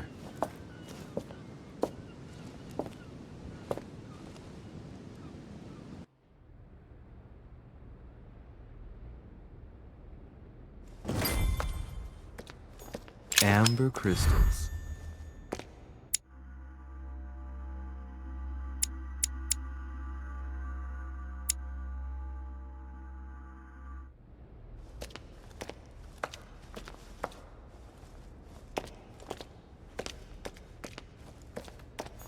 Bandages? Someone's been patching themselves up. Looks like my mother took advantage of being in hiding to change her bandages, huh? This is silk. She must have used her own clothes.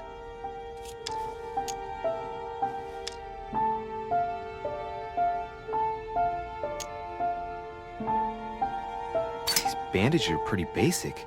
She'll be lucky if she doesn't get an infection.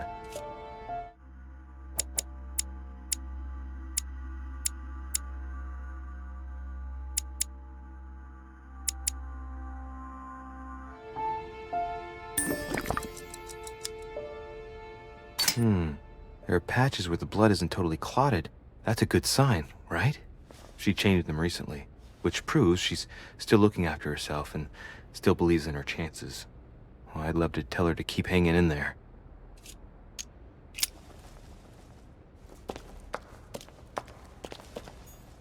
A drachma.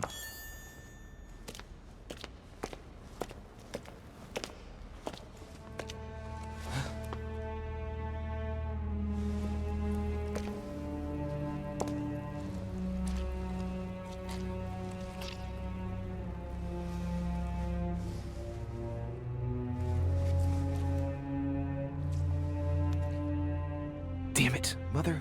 Now what's happened?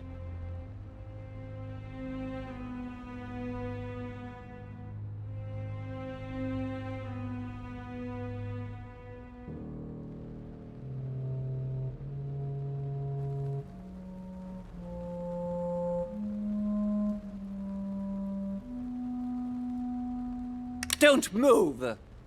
Wait, I'm not armed. Who are you?